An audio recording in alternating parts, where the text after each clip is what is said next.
Welcome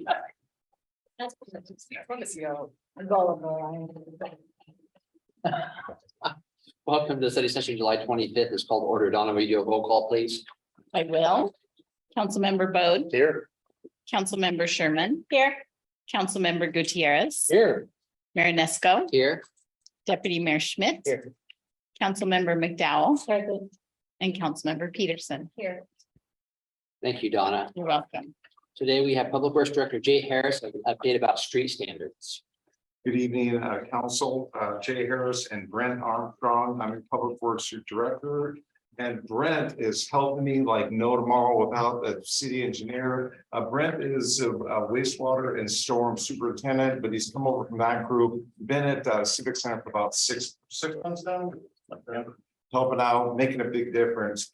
I'd like to also call out Aaron Nix. He's our new capital projects manager. This is Aaron's second day at the city, and he just got done a resolution and a briefing for you folks, actually two different ones. I haven't checked them yet, okay? But we have high hopes for Aaron. He attended meeting with our funding partners at Washout today and got a lot of nausea and some pain from those people at Brockdale and funding and DBE and all sorts of things. And Aaron is still here tonight. So it's going good. We're doing good here. So you'll see more of Aaron around. He's helping. We have a backlog of projects and you're going to see some of them after the streets presentation. So Brent Armstrong here is going to give the presentation. This is the third presentation about what do we do for infill development lots. So this is a follow-up to other prior meetings. Brent, you're up. So yes, we'll start with the current issues. We've gone over this a few times, but trying to eliminate some of our infill issues that we have and get some clarity for developers and staff on really what we're going to do in some of these parcels. Pictured here, you got a sidewalk to nowhere. If I develop partially, but the rest of the street is developed out, so it's not going to get extended any further, at least by anyone developing. If we decide to put it on the critical pedestrian route at some point, then we would probably come in and extend those facilities. We're trying to not only make it as simple as we can for the developers cost wise, but also get a quality product at the end that we can maintain easier. And then gravel and through roadways, we'll touch on what we're suggesting we put in there and take your feedback and implement it. So the critical pedestrian routes are our interconnected routes to get us through the city, through the neighborhoods, downtown to businesses, connect to parks, trails, basically to get around the city without having to be in the roadway as much as possible. And then we have developed parcels, which are already have an existing home. They already have water, sewer services. And then development. These are some of the definitions that we're development and infill and undeveloped parcels that we're going to be adding to our standards. Man-made changes to improved or unimproved properties, buildings, homes, reconstruction additions, etc. We just want to kind of make it easy for a developer to come in and see where the actual land the standards are going to hit. Infill development is the big one that we've been going through, and the current round of definitions that we have is infill development is an undeveloped parcel with frontage or frontages that have a distance of undeveloped frontage of 150 feet or less in length. So if you take a 350-foot lots in a row, that won't, if they're over 150 feet, that's not going to trigger the infill stuff. And that's kind of where kind of said we were talking about the 3 lots, maybe 4 lots, whatever. We figured a footage might be a better kind of range to say, okay, you're less than 150 feet, you don't have to do the improvements. You get over 150 feet, then we're gonna have that much sidewalk done on a block that we can continue on to when we beef on the sidewalk. But only in front of their parcel. So if there's 3 parcels owned by 3 different people, that person just has to do the one. Yes, it would be just their frontage. Okay, yeah, okay. And there's a little sidewalk matrix on the next page or so, that will show you that. So We actually did the text box, the yes, no flow chart in the following pages, so. Like the idea of a length being associated with that. I don't know. And I guess talk to me about it, but when you put 150 feet, if it's 149 or 151, that means something, right? Exactly. So, I mean, are we gonna argue with people over a foot? They're gonna argue with us and take us to court and they're gonna. Probably it's not, 149 but the feet. problem we had when you search sand lots, we have some lots that are 30 I know. feet, some lots are 70 feet. And it was just too nebulous on what length are we really looking for? And so we sort of got set on a lot of lots are 50 feet that typically give you 3 lots, Yeah. 2 lots, 3 lots, 4 lots, somewhere in that range. And then, you know, if you were under that, you wouldn't have to do full street improvements. Right. If you were over that, you would have at least 151 feet of street, right? So I get you. Yeah. I'm not opposed to it. I just was And preparing for the argument. It's part of the reason too is most of our blocks are around 300 feet. Yeah. We're half a block. half a block. And it's clear, it's a lot better than if you're 3 lots in, like you're saying, I mean, yeah, I like the length a lot more. And it's just kind of non-negotiable. I mean, if you're over, you're over, if you're under, you're under, it stinks, it's the same with connecting to a sewer. I mean, if you're within that zone, you're in the zone, if you're over it, like. And it's a set number. And then definition of undeveloped parcel that has no existing or former building or structure. Does not have existing sewer or water, hasn't had it to the site. Right, and Brent brought up something earlier that we want to talk to you about. There's been parcels where the house was demolished 15, 20 years ago. Probably sewer and water to the site, and there was a house there at one time, trying to figure out when it was put in, when it was taken down, what services there were. But it wouldn't fall under the definition of this redeveloped site, okay? Oh, I'm sorry, undeveloped site, but it would fall under redeveloped site, which we'll get to in a little bit.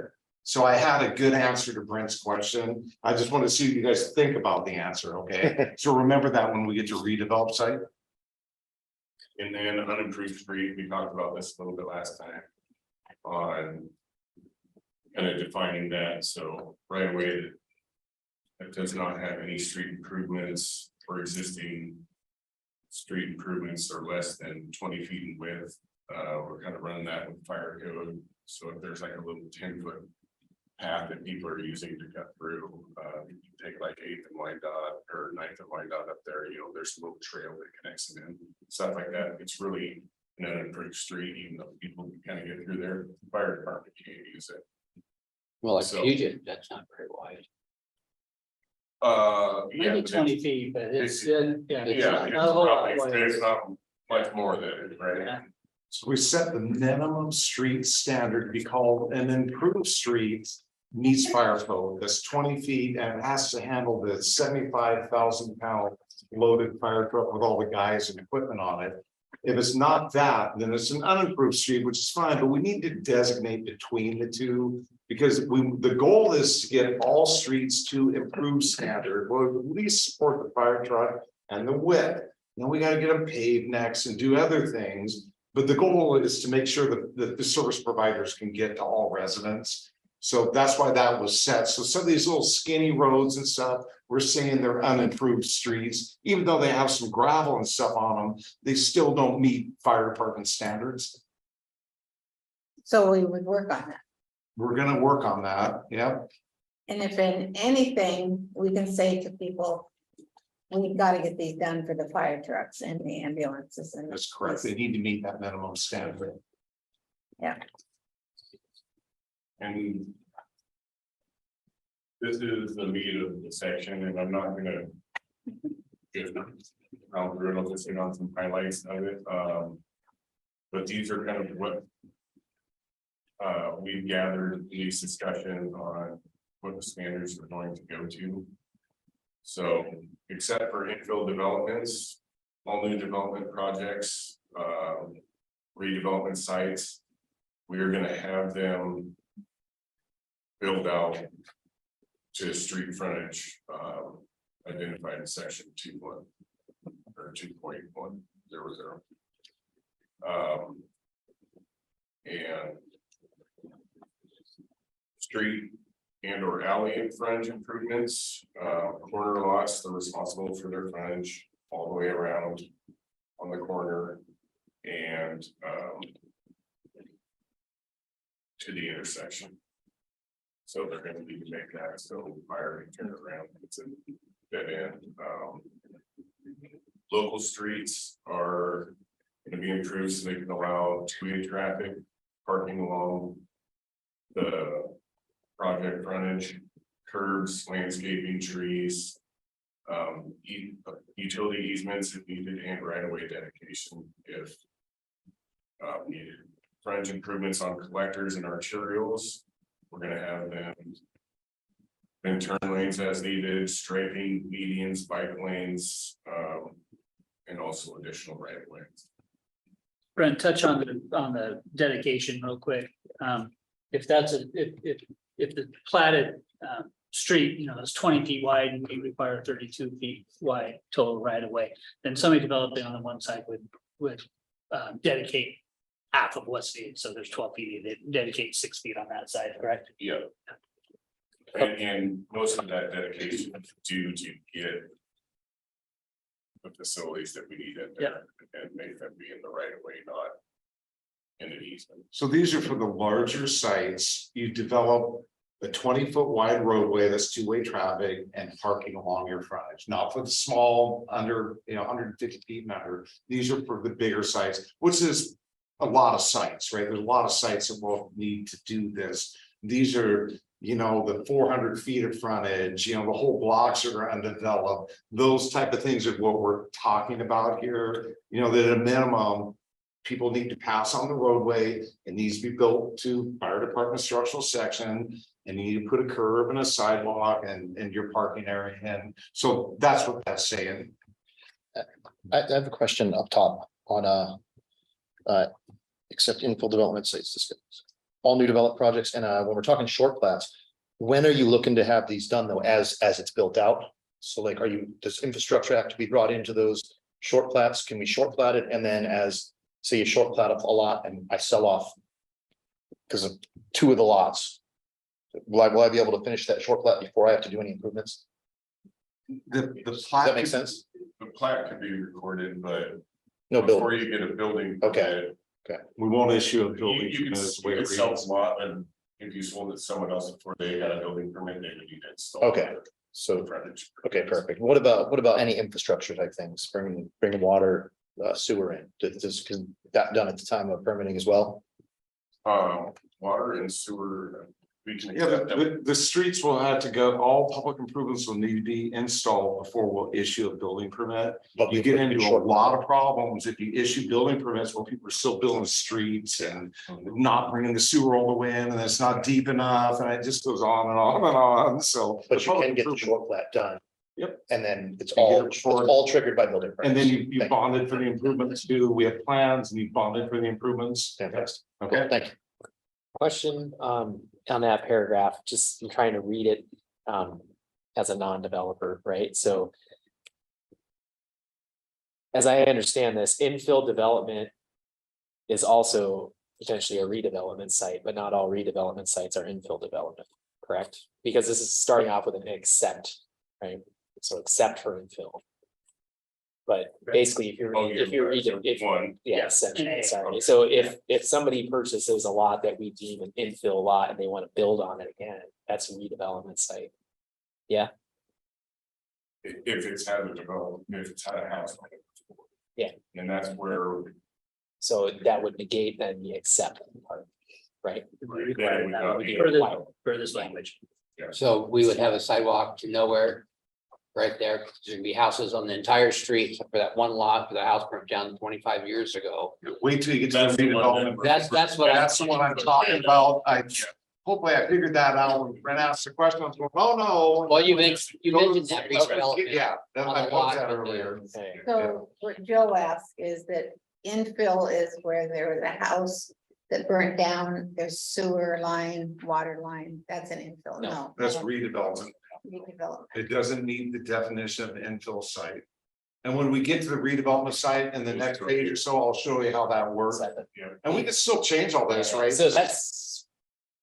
I don't wanna say that's what we've been led to think, cause that's not true either. We've been believing that infill are those homes that previously existed on a lot.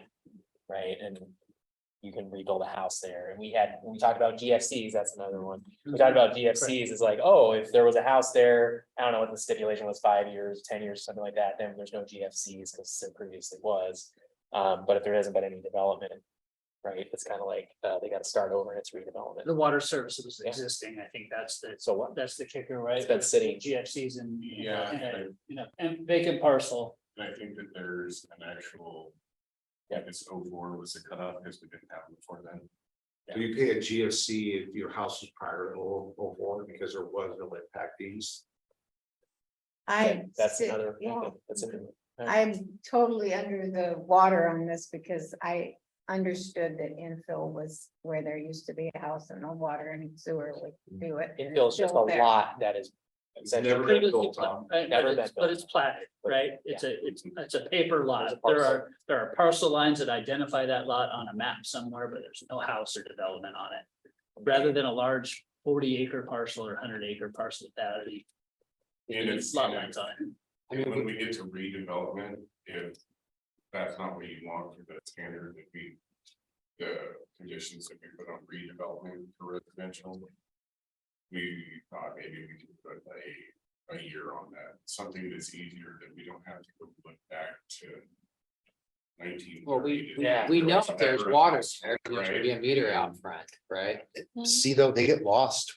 We found one on a lot over here that no one knew there was water there. Very difficult. Asset management. We're working on that. We got a new GIS guy doing that Yeah. right now. But You have to go But there. it's still, I mean, all these years, the goal with the infill lot is to get somebody to build a damn house on it. And if it were, we want to make it as easy as possible. And the redevelopment Do that. site is easy. You want to just go to that section? real Let's do it. quick? Yeah. Let's show this up. We Yeah, actually found please. 2 sewer lines that were tapped as well, that no one. They go to page 7. All at the this new guy will bottom. get all that worked out. Where are we? Some of Okay. Some of it's just not mapped. So the first part of redevelopment site is any site that's outside the neighborhood residential zoning district where the value of the proposed improvements of to the building or structure exceeds 50% of the value of the existing structure by an architect. That's in a commercial zone, okay? So if you go over 50%, like the courthouse over there, the old Safeway building, right? They went way over 50% of the existing building value. Full frontage improvements applied, sidewalks, curbs, ramps, streets, all of that, okay? So that's in the commercial districts, okay? Then you jump down to the neighborhood residential zoning district down the bottom. Okay, and the way that reads is you extend the house burned down, it hasn't been there in a zillion years. But it's still a redevelopment site, it's residential, it's in the NR zone, and you just have to extend the existing street improvements. For all streets and alleys, and then we're getting you for the 8-foot parking. So if it's a gravel road there, you extend the existing gravel road, whatever's abutting you is what you put in, but. We're having you pave a parking strip, so all the standards have you pave the parking in front of your house for the most part, is what it currently lands. So that's how we dealt with the redevelopment site. So if you look at the pictures down at the bottom, those are both residential homes. And if that house wasn't there and they want to put a new house in a replacement structure, it happens a lot down the road. These are extremely old houses. 20 years from now, as the city climbs and keeps going, there's gonna be replacement structures on these, okay? Time heals some of this, right? A place like Lake Oswego, all the houses were replaced. We're not Lake Oswego, Oregon, but someday we might be with, good Dayfront and all that. Anyways, but this person in the picture on the bottom left there would be they'd be required to extend any improvements to their site. Well, it already has a road and a sidewalk all the way around, right? But it would be required to pave its parking strip in this instance. When you build your new house, you pave the parking in front of your house, and then you're done there. On the one on the right there, same thing, that little house goes away someday, someone puts a new house, it's a redevelopment site, you're paving the parking strip there. Do we, So, are we good with that sidewalk though? Would we be requiring them to upgrade that sidewalk as well? So the sidewalk standard in the code right now requires the owner to maintain it and keep it in repair. So if it fell into disrepair, our current code already has, code enforcement would, talk to them and get them to comply with if it's all cracked and offset and topsy-turvy. But we already have. we'd allow like that, because just from looking at it in this picture, that looks like it's good, but that doesn't meet today's standards. So would we allow them to keep that though? Because it is there, or are we gonna make them bring that to today's standard?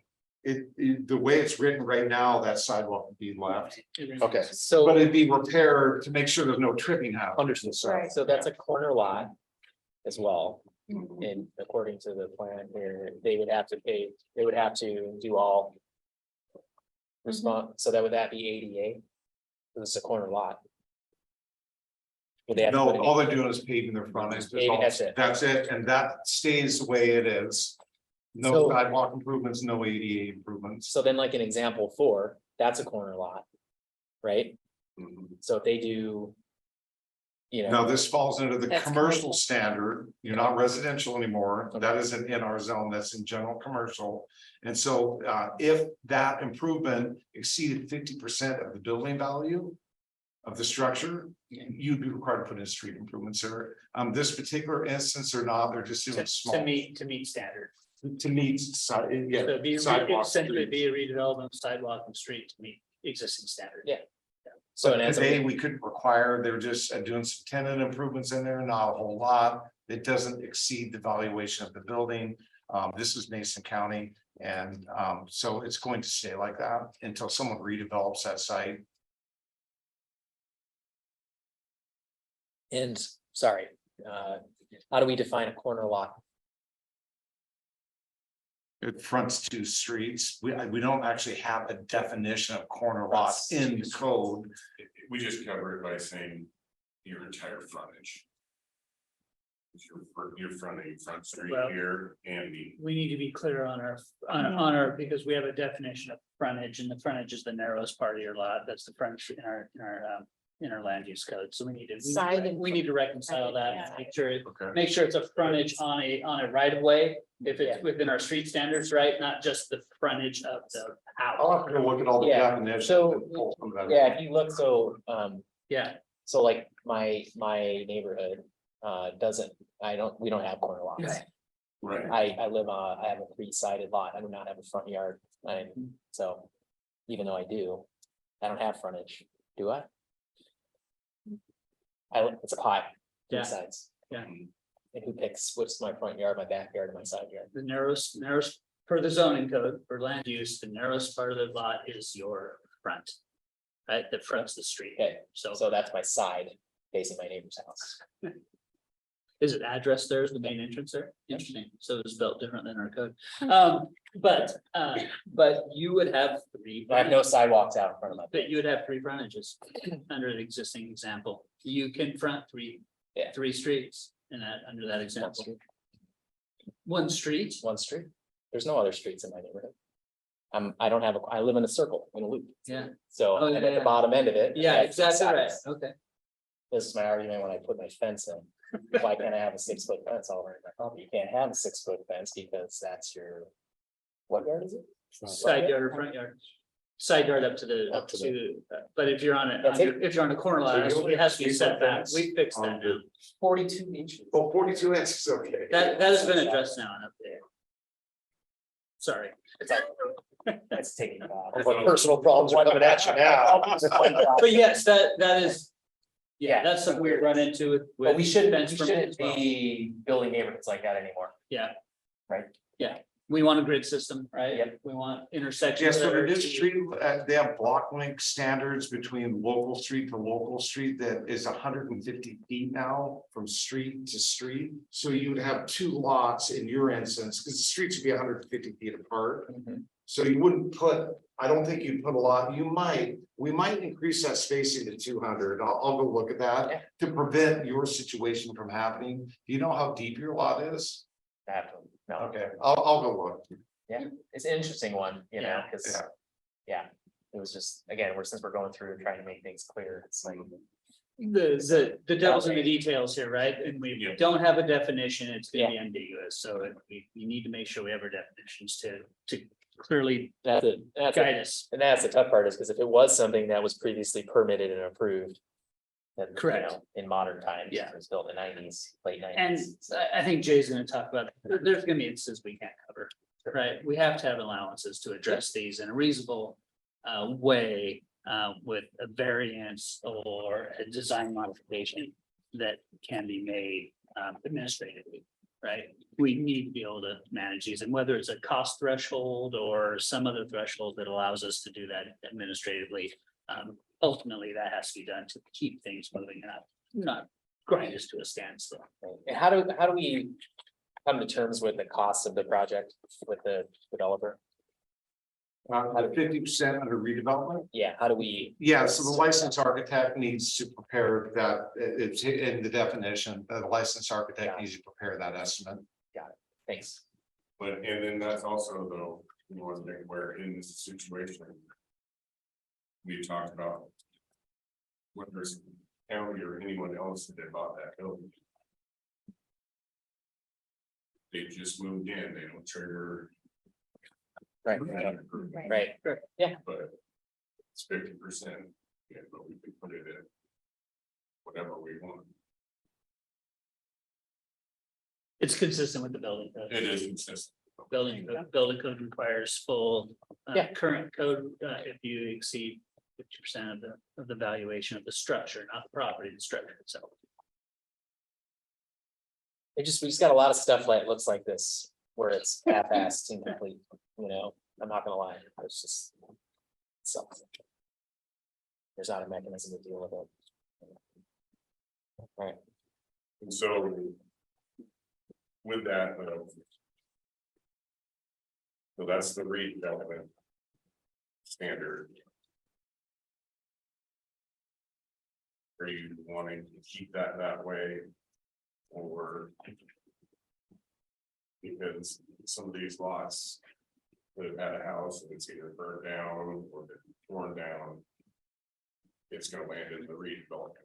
Are you good with having just been paved or parking in front? Well, I mean. If you have a neighborhood with 20 houses in there and this is gonna be the only house with a sidewalk, I just. Not a sidewalk, just that. That's not what it's requiring. Yeah, the redevelopment is pave your part, unless there's a sidewalk adjacent to it, then you would extend it. Otherwise, if there's no frontage improvements at all, it could be a gravel road. All you're doing is paving your 8-foot parking stall or slip or lane in front of it. That's the Where that- redevelopment. Just so you know where that came from, is you drive the streets with a lot of parking. I'd say a third of them are paved, or maybe half are paved, half of them are gravel. It's just sort of interspersed all over the place. And anyways, gravel, we don't maintain these, and there's some of the gravel areas that. When we go overlay the road, we'll sometimes go sprinkle in, but they're lacking maintenance. And so we felt that paving it at least gives you a better place to unload your groceries and your guests to park and that sort of thing. And it's a little bit better maintained. yeah, for redevelopment, I'm fine with that. Right, as you guys explained. If there's gonna be a reconstruction for your definition, redevelopment for your definition. You're basically matching up, right, with what's beside you, right? Right. So you're matching that up if it's there. So I think I brought this up last time, big concern, somebody's house burns down completely to the ground. Insurance is paying for that structure to be rebuilt. Who's paying for the sidewalk if insurance doesn't pay it? And they don't have the money, they're 85-year-old couple that are getting their house rebuilt, who's paying for that improvements? So that if there was a sidewalk adjacent, because the redevelopment clause would kick in, that they would have to extend that sidewalk. So they don't have the money for it. Insurance gave them enough to build the house. That's it. And they don't get their. I don't believe insurance is gonna pay for a sidewalk. Oh. So, But even if there isn't a sidewalk, they're still doing the paving. Even parking strip. Correct. And I'm thinking of all those situations, I get it. And that's not, that they don't, they're paving whether there's pavement beside them or not. So that's the biggest change in this that I'm hearing. It's a tough one because I can't switch between my hats as easy as I'd like to, because as a builder, I absolutely don't want to do it. Like, it seems ridiculous to me because if I just buy the info lot next door, I don't have to do it. But then I am bringing utilities, but I also probably might have to upgrade my utilities because I don't have the new meter. No, the infill lot you're paving, everyone's paving their frontage. Oh, everyone's Every done? single The undeveloped infills are paving. too? infills are pavement to per. So then the only difference- Recommendation from staff, which we can change, right? Everybody, if you go to the Okay. matrix, let's bring Yeah, I get like through the page 4, Sorry. okay? And then we'll go to the matrix and we'll talk a little more about that. It's all Mark's fault. He wants our input. Yeah. Thank you. Okay, so We've got all night. we got the question. We'll let you know. Jim, do you do DoorDash for your rent? Yes, yes. There is a box of chips in the back. But I'm not gonna name Jay the was water. complaining that we don't feed them down.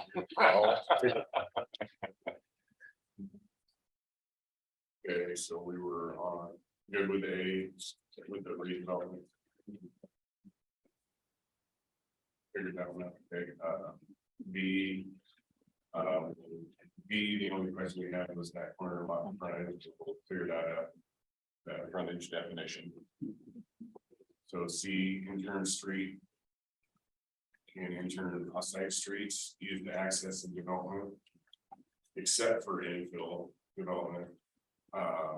Shall meet at least fire code, so if you have.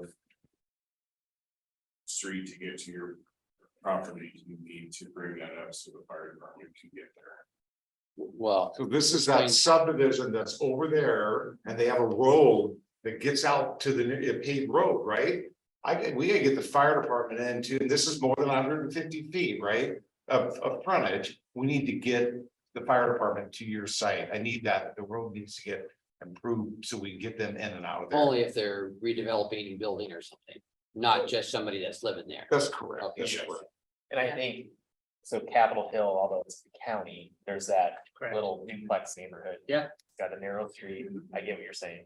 And then you go in there and there's like 10 duplexes. Yep. Back in there. Yeah. And that's in the UGA and something we'd likely inherit.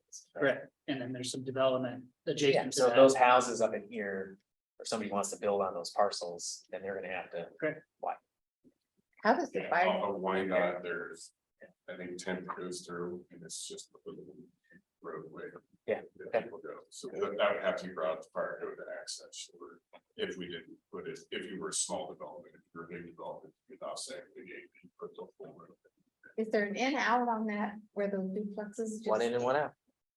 Same entrance, yeah, just like my They neighborhood. have to back, their fire trucks to back out. Potentially. They- Make Do sure like there's that, a- do like a a hammerhead 55 there. point turn back in there. Unfortunately. to back up. But It's that's just like literally a straight in. substandard design standards bring us, I wonder, especially in the UGA, bring us Yeah. these problems. Yeah, that we have a to lack of a address. common development code in the Yeah. UGA's. But so an A above though, that it does say city and UGA. Yeah. So, That's why I brought that up. Then I just need to talk to Mason County to make sure, because our street standards aren't adopted by Mason County. But I'm saying they apply as Mason County approves, Yeah. okay? Yeah. I got a call them, right, which is fine. They don't have problems with higher level standards in the UGA. The goal is down the road is their street standards are in the UGA are our standards, right, down the road. So we all have the same That's being standards. addressed, that's being addressed with our comp plan update and the common process for the countywide planning policies in the Shelton UGA being addressed between the county and the city too. So those mirror each other, and we have some commonality in our development standards that isn't there now. And I think we have a good partnership building with the county to be able to establish those, so everybody's clear. I'm sure you don't know the answer to this one, Mark, but how in the heck did the county get that? When those duplexes were built up there?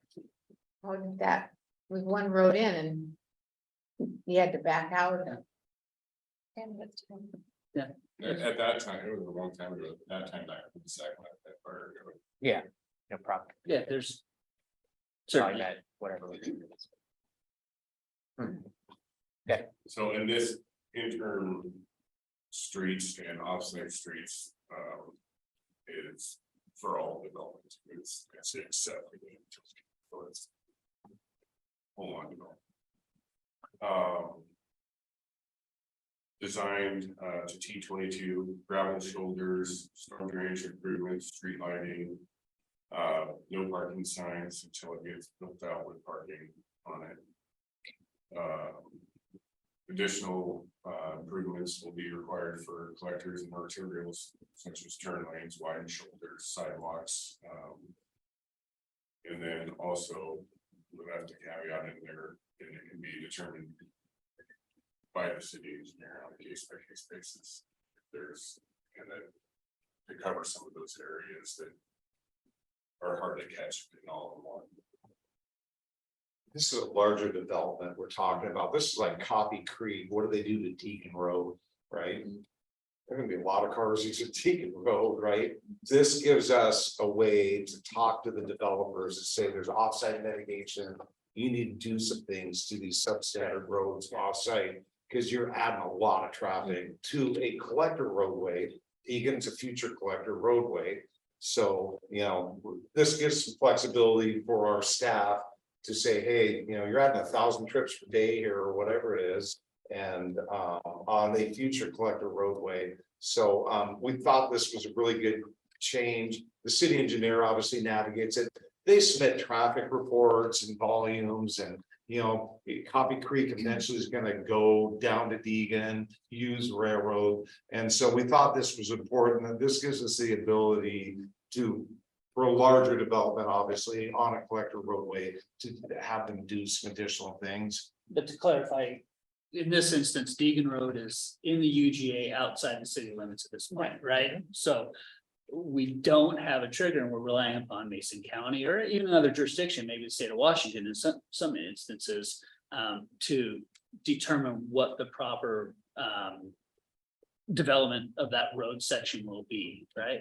And they might not have the best interests in mind long-term that the city might have as we take ownership of these facilities in the UGA. So we need to be upfront, we need to plan, we need to be strategic in the development standards that we adopt for some of these road sections, even outside the city's jurisdiction right now. Deegan Road can't handle a high traffic volume right now. Deegan It's Road's pretty shocking. Isn't it like got a hill on one side or a slump on one side and a hill on the other? That's west, Oh, okay, we make the left. east, Egan's the this side of it. Yep. Okay. On the east side of 101, yeah. It's a dead end. It goes to Wallen. That goes to Wallen. Nope, the dead ends. Someday, well, the comprehensive transportation plan shows it going all the way through. D, it's just saying all improvements need to be designed by a licensed engineer for the state of Washington.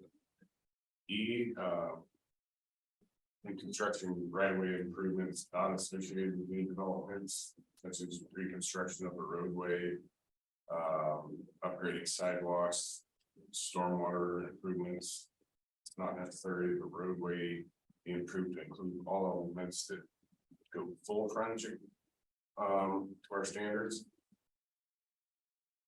They shall meet the minimum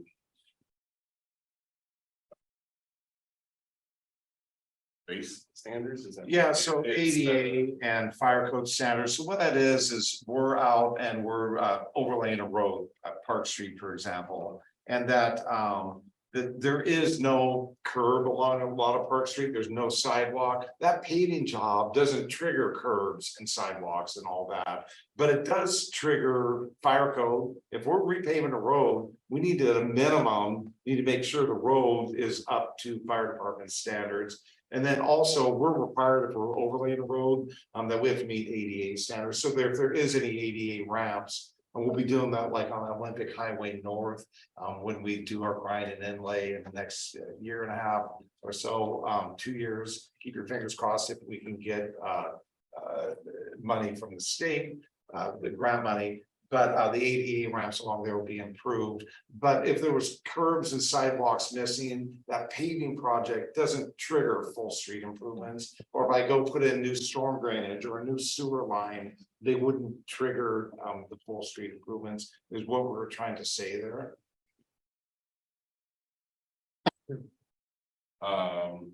And then this one. This actually came from the old manual, by the way. I was about ready to delete it because I thought it was a little confusing. But then I decided it actually makes a little bit of sense because what I'm worried about is staff interpreting a paving overlay job or a water line job with a bunch of services and stuff as having to put in curbs, sidewalk, half street improvements and that sort of thing.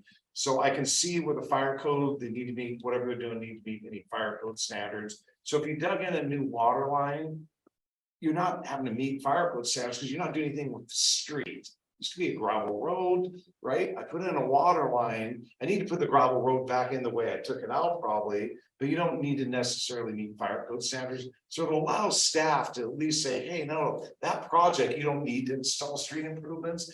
So the switch can sort of go both ways. And I understand the look on your face. It's a little confusing. So, Well, We would want to put those in if we had the funding for Right. them, yeah, we want, right? it would be encouraged. Yeah, Yeah. I guess that's my thing. and that's the big thing with ADAs and fires, the minimum. Yeah. But if we had the full funding, like basin 3, we would put the sidewalks in like that, yeah, but.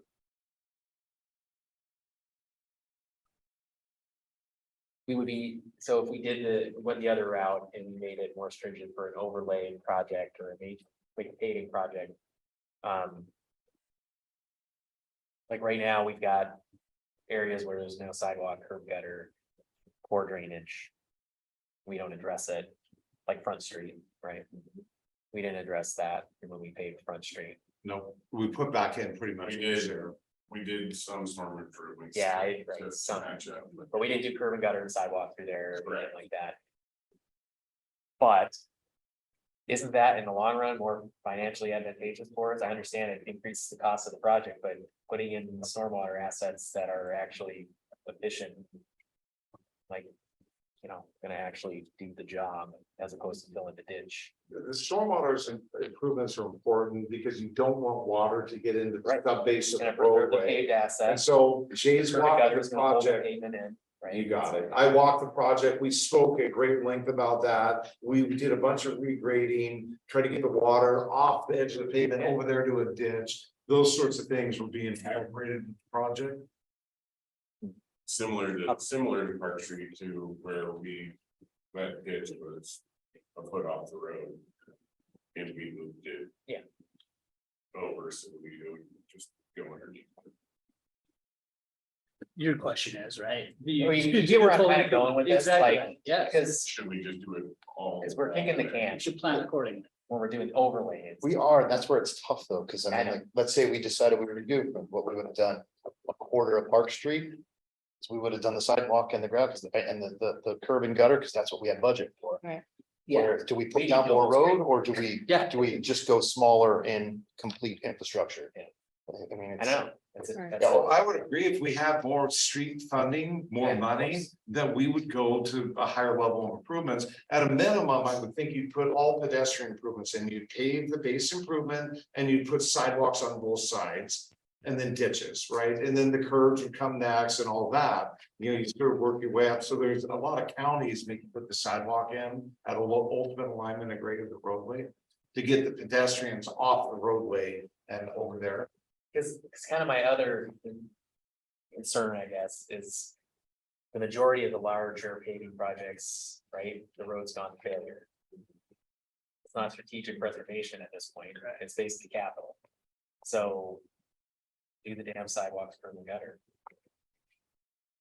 If it's chip seal, you know, and we're just trying to buy another 15 years out of the road or something like that, then yeah, like, I don't want you to. Have to try to finance that, but if it's gonna be. You know, you're gonna. Grind an inlay or you're gonna pave. And the road's at failure for our road rating, whatever. Then I would be looking at a bigger project. Cause I think then we're just. We'll be back here in 10 years doing another $500,000, $200,000 paving job. I guess I just think of like Park Street, we're gonna be back paving, and that's not a knock on the job, it was just. Truck traffic is still going down there, there's no curb and gutter. We're gonna erode, the roadway is gonna be deep. In 10 years, we're gonna have another $250,000 paving job for that little chunk of it. I don't know. And I don't think we will, if we can keep the water away from the roadway, we need to move it away from the roadway and pipe it out of there, right? Yeah. And so if you can do that, you've succeeded, so we won't get any heavy rainstorms, I haven't driven it, you know, since we got done during a heavy rainstorm. Specifically going out there, but if there's any ponding along the roadway that's getting up near the pavement.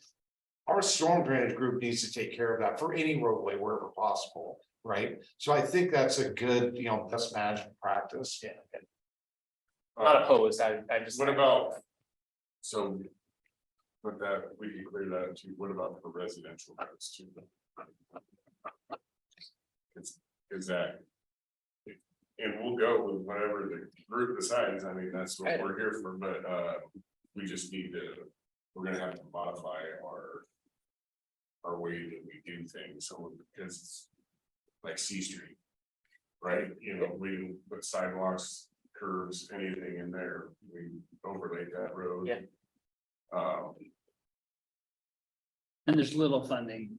Great Outside funding for residential roads, right? Yeah, yeah, and you know, great benefit for the driver, Yeah, that's it, right. neighborhood still. Well, and also you're not gonna have as many large, heavy trucks on those types of roads. You shouldn't have high speeds on those types of roads, things like Yeah, that. I guess in the residential zones, I'm more apt to wanting curb gutter and sidewalk than probably anywhere else. So. You know, so if we are gonna make those investments in the residential areas, then. You know, cause that's what's gonna attract people to those areas, and. But I mean, this Yeah, goes back to why it's- we're sitting here right now, then we cut out the infill development lots from even doing that, but then we say we have to do it, but then. These other small spot lots don't have Yeah, I to, know. so that's why there's a lot of cities that say half street improvements, curb sidewalks everywhere from here on out to eternity. So it makes it really easy, we keep out of a lot of complicated things, but it is expensive.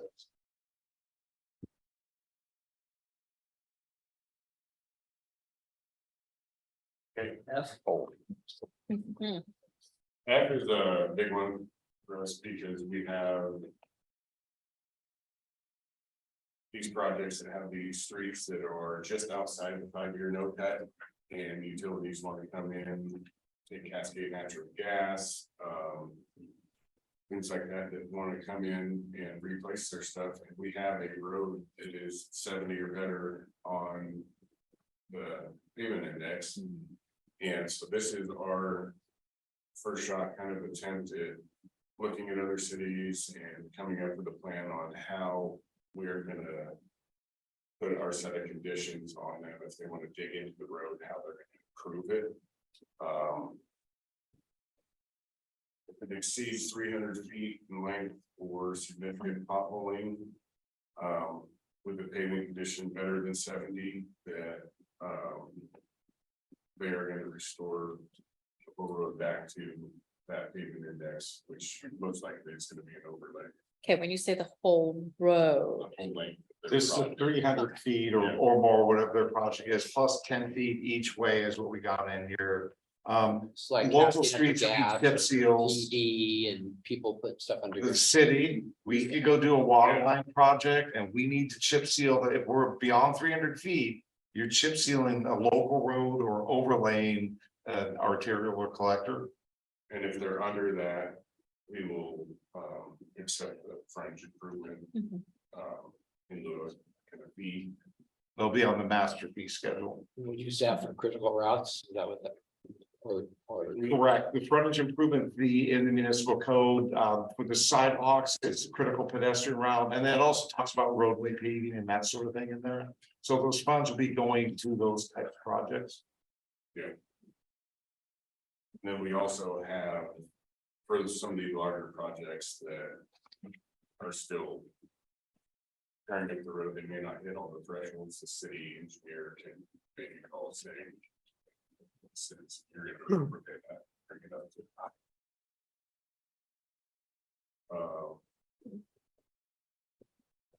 The frontage and, lieu of fee. For, we're gonna look to improve that and trigger January.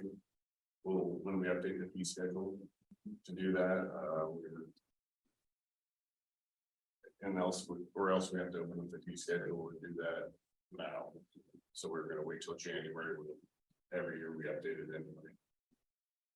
I mean, do we expect any more big projects from Cascade Natural Gas or PUD or, Cascades in town right now. Cascade is. but we could, but they're probably already committed for that work, They're gonna be over 300 feet too. Yeah. but they're already permitted for that work already. We wouldn't. Some of it, not all of them. No. Phase 3 is Yeah. permitted, phase 4 is still pending. I mean, if we're gonna do that much. We're doing that for it. I mean, but we're not doing the fee we're telling about the repair it though. Okay. We've already spoke to them about that they need to, the current code has to just keep the pavement condition the same, right? And so that's our current code. We wanted to set some actual metrics in there of what does the same mean? And so if the road has a pavement condition index of 50 or 30, right? Yeah, I mean, it's pretty gone. We should have already been on it. We should have been paving it, doing other things. 70 is a road that's probably 15 years old, might be 20 years old with not very much traffic on it, right? We felt that that street is in good enough shape, then you need to do something to it if you slice and dice it, so. But we had no standards to tell people what was the Right. problem, so that's what our goal was here. I don't have a problem adding that now, since, they're gonna be doing more projects down the road. And then what they're permitted for now, obviously, is too late, but. But if they, for phase 4 or whatever, might as well get it in there. And as we do our projects too, we will be chip sealing roadways or overlaying them. Yeah, it applies to both. Yep. Where is Cascade Gas doing work right now? Basically, Everywhere, pretty much, Okay. for like a year now, haven't they? Maybe 2. And we did, They've been different areas. Yeah. we did have that, they overlaid that portion, it was in the no cut. Yeah. But and then they chip sealed some other roads up on that separate town too. Can I come back to this, or I'm doing the narration in my head, because the impact. Has already been bought and paid, for, the improvement has already been bought and paid for, now you're gonna cut into it. Create an impact, you gotta pony up for your impact. You break it, you buy it. You're gonna degrade in public infrastructure, right? So you're gonna make it better. And especially Turner, when Yeah, then you we try and talk to them ahead of time and give them full Sure. saying, hey, we're putting these roads in. Correct. We, You know. we communicate with some of the franchisees. Yeah. Right, and say, when we are working on a road, it's your turn to come in Yeah, and upgrade your utilities while that is opened up. Otherwise, you have at least 5 years where you're not touching that. So they wait 5 years and a day and the road's still in pretty darn good shape, Yeah. right? so, okay, so who pays for the utility relocation? They do. You know. That'll be fun to do it. We're gonna move all your utilities and you pay for the cost. Okay, yeah, I mean, it happened to us at the Coffee Creek Fish Culvert, we had to move our city water line. Yeah, It exactly. wasn't our right. project, Wasn't our not project. an impact to us, Get it out of the way. but we had to move it for another person's project, and we had to pay 50 Gs to Yeah. move it. So, the 3,500 utility rate payers paid for a Yes, utility relocate to Berkshire Yeah. that had no impact or nothing to do with it. the benefits, yeah, exactly. But it, So it goes, yeah, I guess it goes. realistically, they're replacing aged infrastructure too, and they're taking the opportunity to do that while the ditches and are open, Yeah. streets open.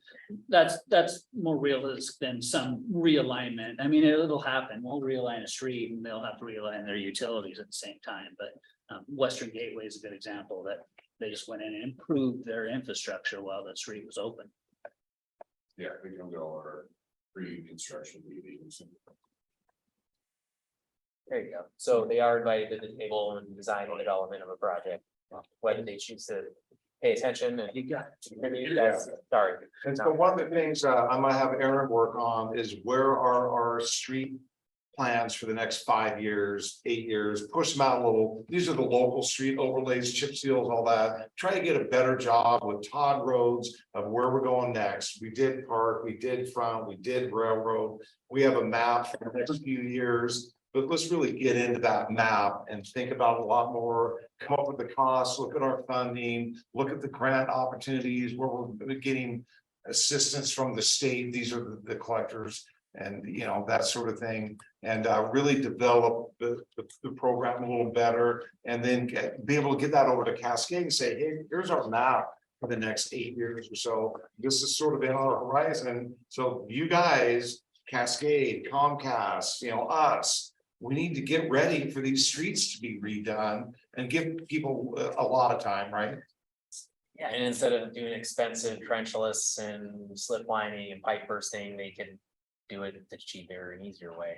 That's correct, As long as because that then we gas- go and seal it, so that's the best world, but absent of all that, this policy still helps us. Okay, and this is the infill development standard matrix. Kind of a flow chart and. It's good that you all look at this too, because. When me and Jay and a couple other people review it. It becomes really easy to us. We know what we're wanting to say here. So reading through it, we're like, okay, we can go through and follow it quite easy. But we want everyone to be able to just walk in and be like, yes, this makes exact sense on where we're going, right? High expectation. That's right. Are sidewalks adjacent to any of the undeveloped parcels? Or are they on a critical route? Yes. You're constructing sidewalks along the parcel frontages to ultimate alignment and garage standards. So kind of covers, like we said, sidewalks to nowhere, if there is none, pay your frontage and blue charge, and there you go. And so that fee, you'd pay the sidewalk frontage fee, it'd go into the fund to be used to build sidewalks on the critical pedestrian route. And then street frontage and alley frontages, off-site street improvements, standards,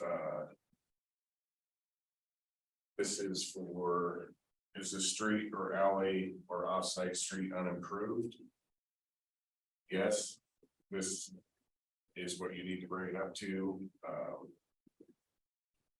struck interim street to the standards that we have on 2.160C. And then 8-foot parking strip on site frontages.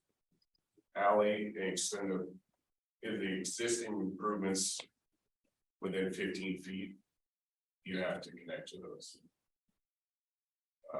And that could be gravel. That could be paving. So whatever the existing there is, if you're within 15 feet, you connect to it. Offsite. Construct a offsite street for section 2.160C.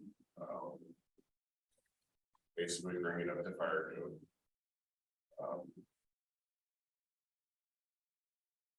Good with those? Okay, so are the streets unimproved? No. is street, alley, or outside gravel 10% or less.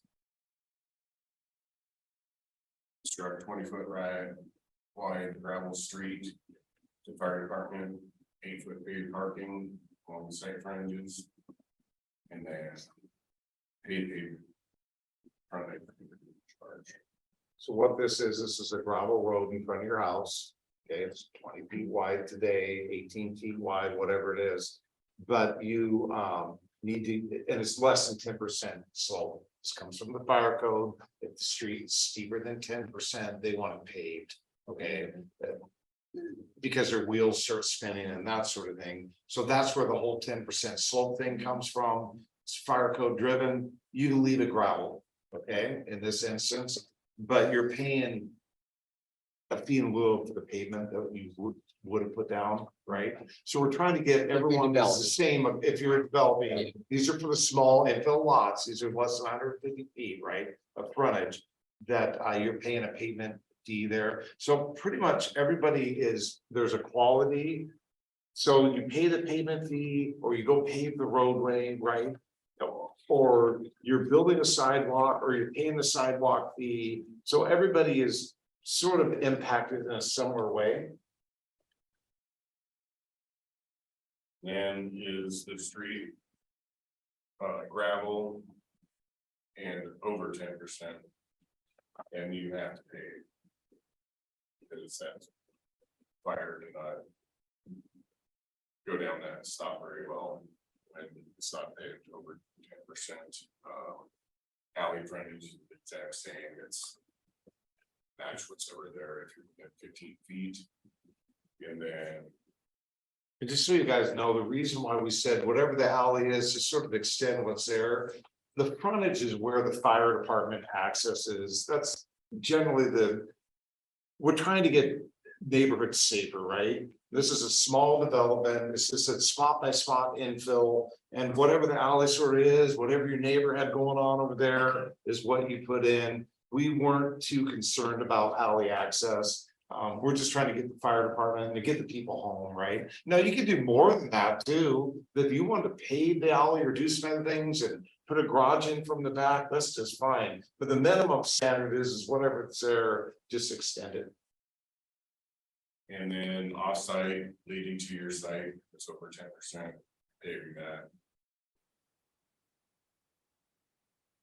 It's a street or alley or offsite street paved. Yes.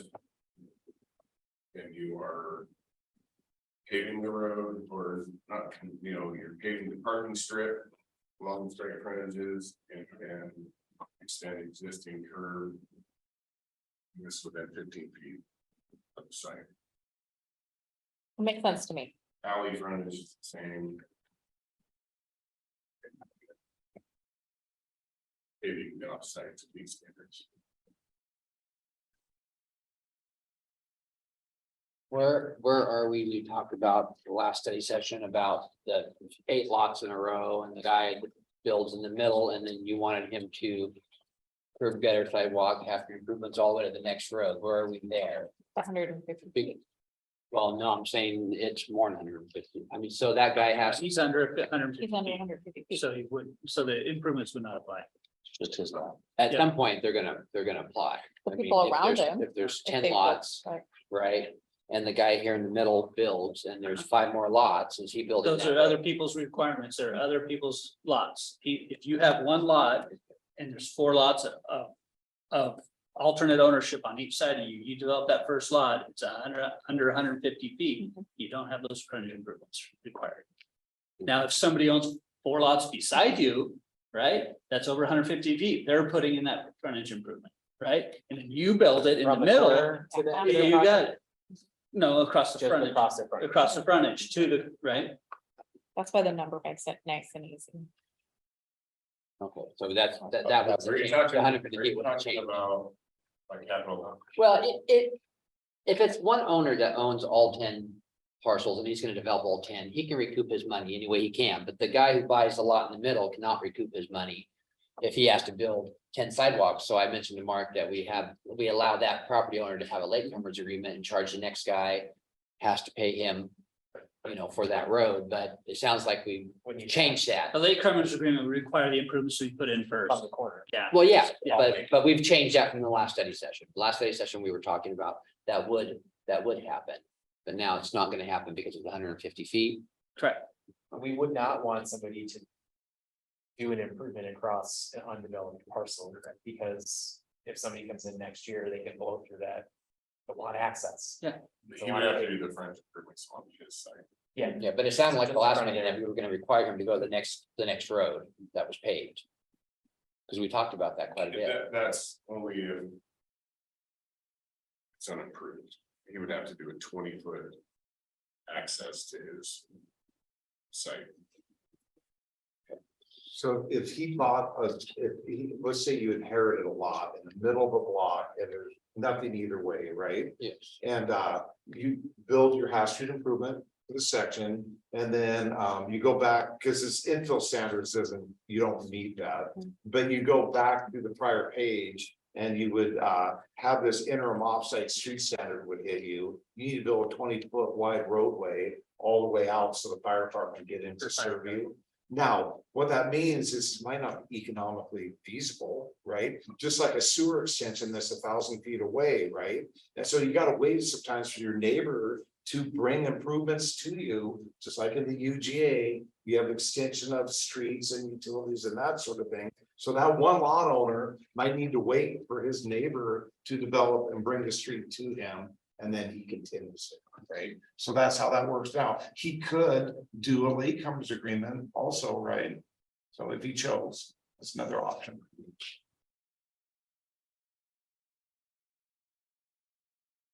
That all sounds fine. I'm still a little concerned about the house burning down and being rebuilt within a year or two. That they would have to come up with money out of their pocket to do that. But everything else sounds fine. Because it's gonna happen. I mean, it's gonna happen. I do believe that concern is taken care of with the 150-foot thing that we're talking about. Because they just be with that, in that situation, they'd just be dealing with the front of their house. So if they've got a 50-foot long lot, they just be doing their 50. Well, that's still gonna be. Yeah. But Oh, $10,000 oh, agreed. of money that they're not getting from the insurance company to rebuild their house. Well, now there has to be, that'd be a redevelopment site. There has to be a sidewalk adjacent. Correct. And most neighborhoods don't have any sidewalks in them. Right. So I don't think, I mean, there might be a rare instance when that happens, but. The house that burns down, if there's fronted and they want to rebuild and there's a sidewalk on the next lot next to them, then under this proposal, they would have to extend that sidewalk. If there's no Yeah. sidewalk next to them. Yeah. They can build their house, Yeah. have a nice gravel parking strip and I believe Carry they on. worked through your concern. For the most Yeah. part. And I am kind of thinking about this too, like. I mean, come on, how many of these are we talking about here that are gonna be popping up? Is this something we've got 15 of these a year that we have to go through, or no. it's I mean, very if infrequent? you look at kind of some recent fires or maybe even Yeah. some code enforcement cases that might require abatement. Yeah. I mean, there's probably more now than there's going to be on a regular basis because of our lack of code enforcement, frankly. Yeah. And abatement processes, Right. but we're addressing that and we might have 5 or 6 of those in the next year or two.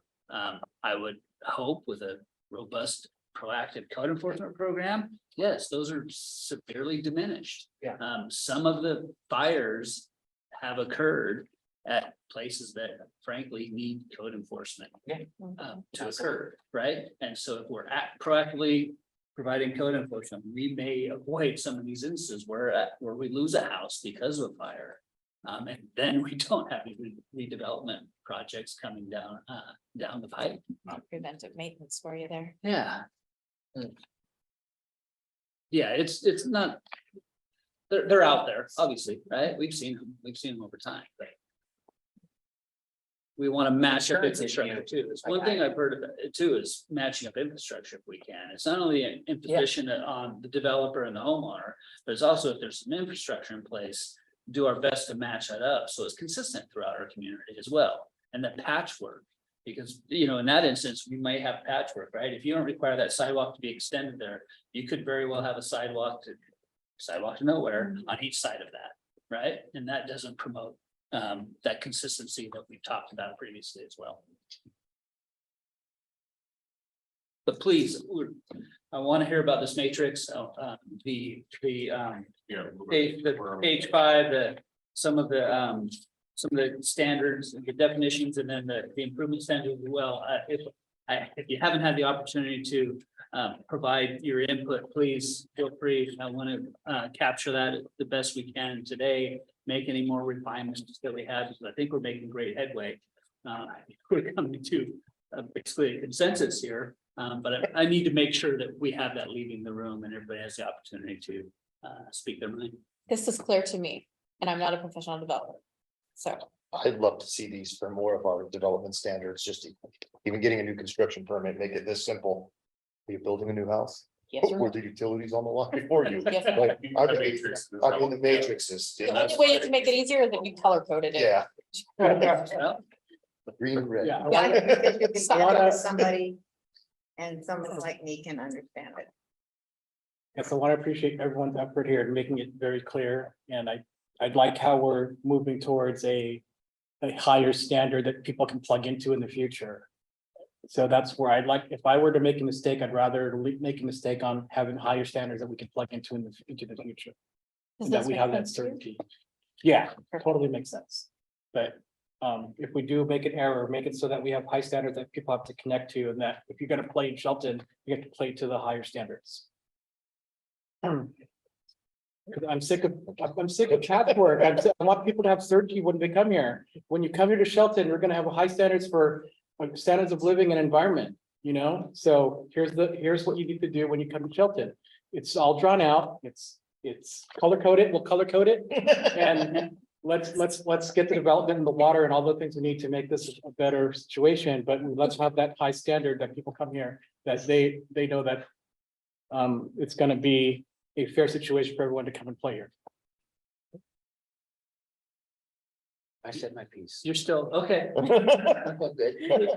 I want to make sure, No, I'm good. I want to make sure you understand that, though. I know because that's a big ticket item for you, and it's been a big ticket item for years, and I want to make sure that you're comfortable with that moving No, forward. I'm good. Okay.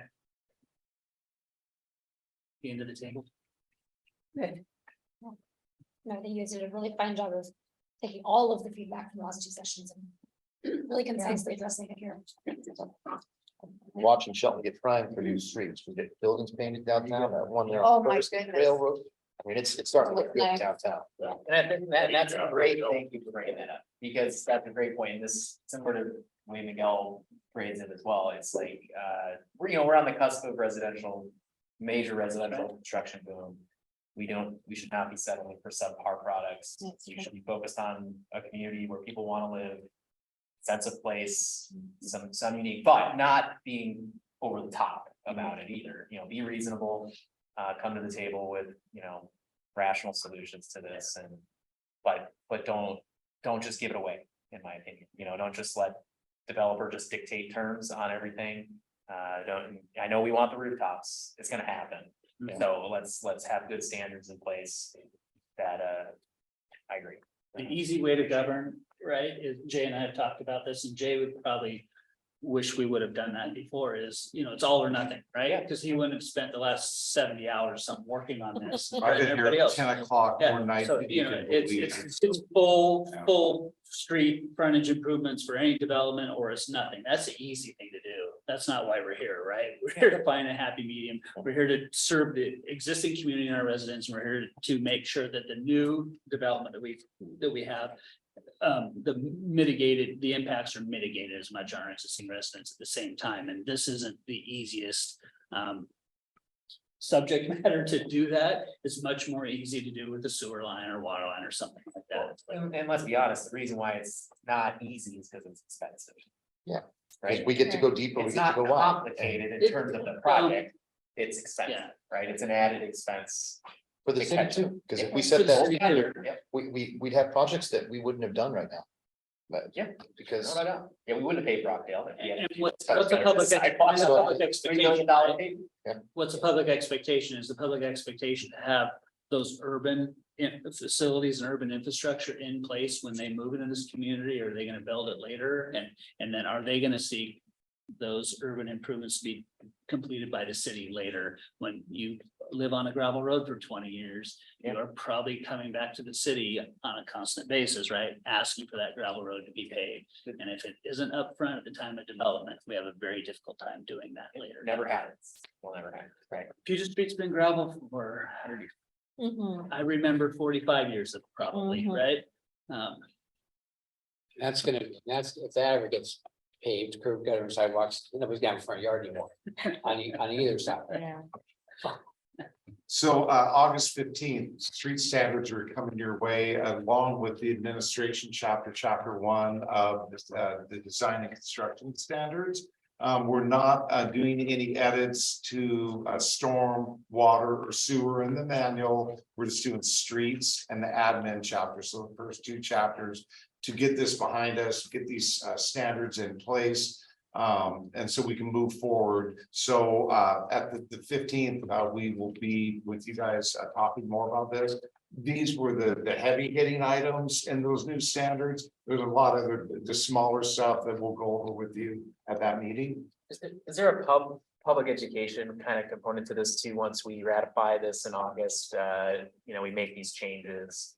How do you guys interface with the development community to communicate these changes, other than just posting it on the website, Yeah, we have history in our permitting system, because we've been running Intergov for what, year and a half now? Maybe Year. Only a year? Yes. Okay, I went over a little bit, but we do have all the different civil engineers and developers. We got a contact list. So at a minimum, we're going to provide the link to these new standards, and then we'll meet with them to go over some of the changes. Most of them are larger subdivisions that we're doing full street improvements. Our small developers aren't a large number, and we have contacts with them. Hopefully, people are pre-subbing their projects. They get more information at all times, but if we build the right matrix and build the right standards, these can be communicated across the front counter by a simple phone call. And I guess where I was going with that was just that, it's like continuing to push people to that pre-sub discussion, because Yes. at least from everything I've heard, it's the front counter moments where, that could maybe kind of possibly, and then they go and they sink money into it. My heart goes out to them, right? Because they get a good idea, they feel good about it, but they make a phone call or something, and then all of a sudden he's right. Yeah. Oh, wait, Right, yeah, right, yeah. so- We've heard it plenty of times, exactly. So as And- long as we can accommodate that and educate, and before they Yeah. plunk money down or Yeah. before they go full hog, Please. then. Promote that. I have Maybe- engineered flat roof plans that I can't build in a residential zone because we can't have flat roofs. Oh, wait, no, it's the CRV. So I can't build them wherever I was. And that was my fault. I didn't do something. Well, and Mason City Master Builder is another Yes, resource for absolutely us to reach out for sure. But I think for me, the only thing is like, again, continuing to compare this to our other building codes, et cetera, so we don't run into down the line, well, here it says this and here it says that, Yep. even like frontage. Yeah, That absolutely. conversation we have tonight, and I appreciate you guys continuing to work through and refining some of those, so we can have more clarity and predictability into that process. I want to touch base on the pre-sub too, real quick.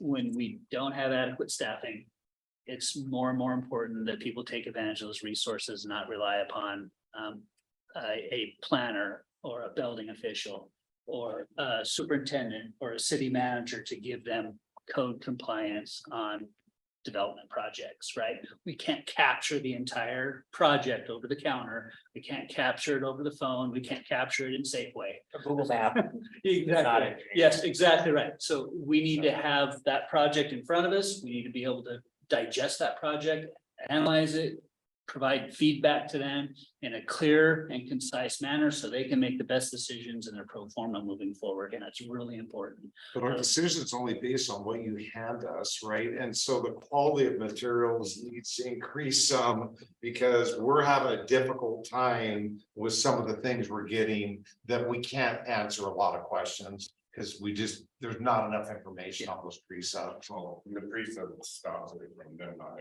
asking us the right questions. Times have changed. My stepdad tells me where he built a house here in town. And it's still standing, by the way, that he drew by hand. Yeah. They have Oh, changed. Yeah. Yeah, absolutely right. And even more so than we utilize the process we have available. So somebody that may want to do that can find out what the requirements are in that instance, or, I mean, because you can still draw your homes plans, you really can. You can take them to an engineer and have them engineered and be done fairly, it's not out of the question if you have some skills, so you can still build your own house as well.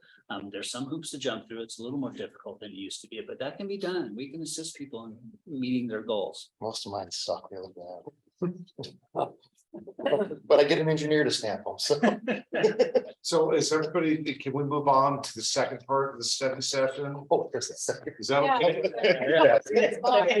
There's all- Break or Yeah, anything? thank you so much, appreciate your feedback, input I think in this, during Good job, on this guys. long process. This is awesome. No, thank you, though. I didn't bring one. Like that on that great, that might.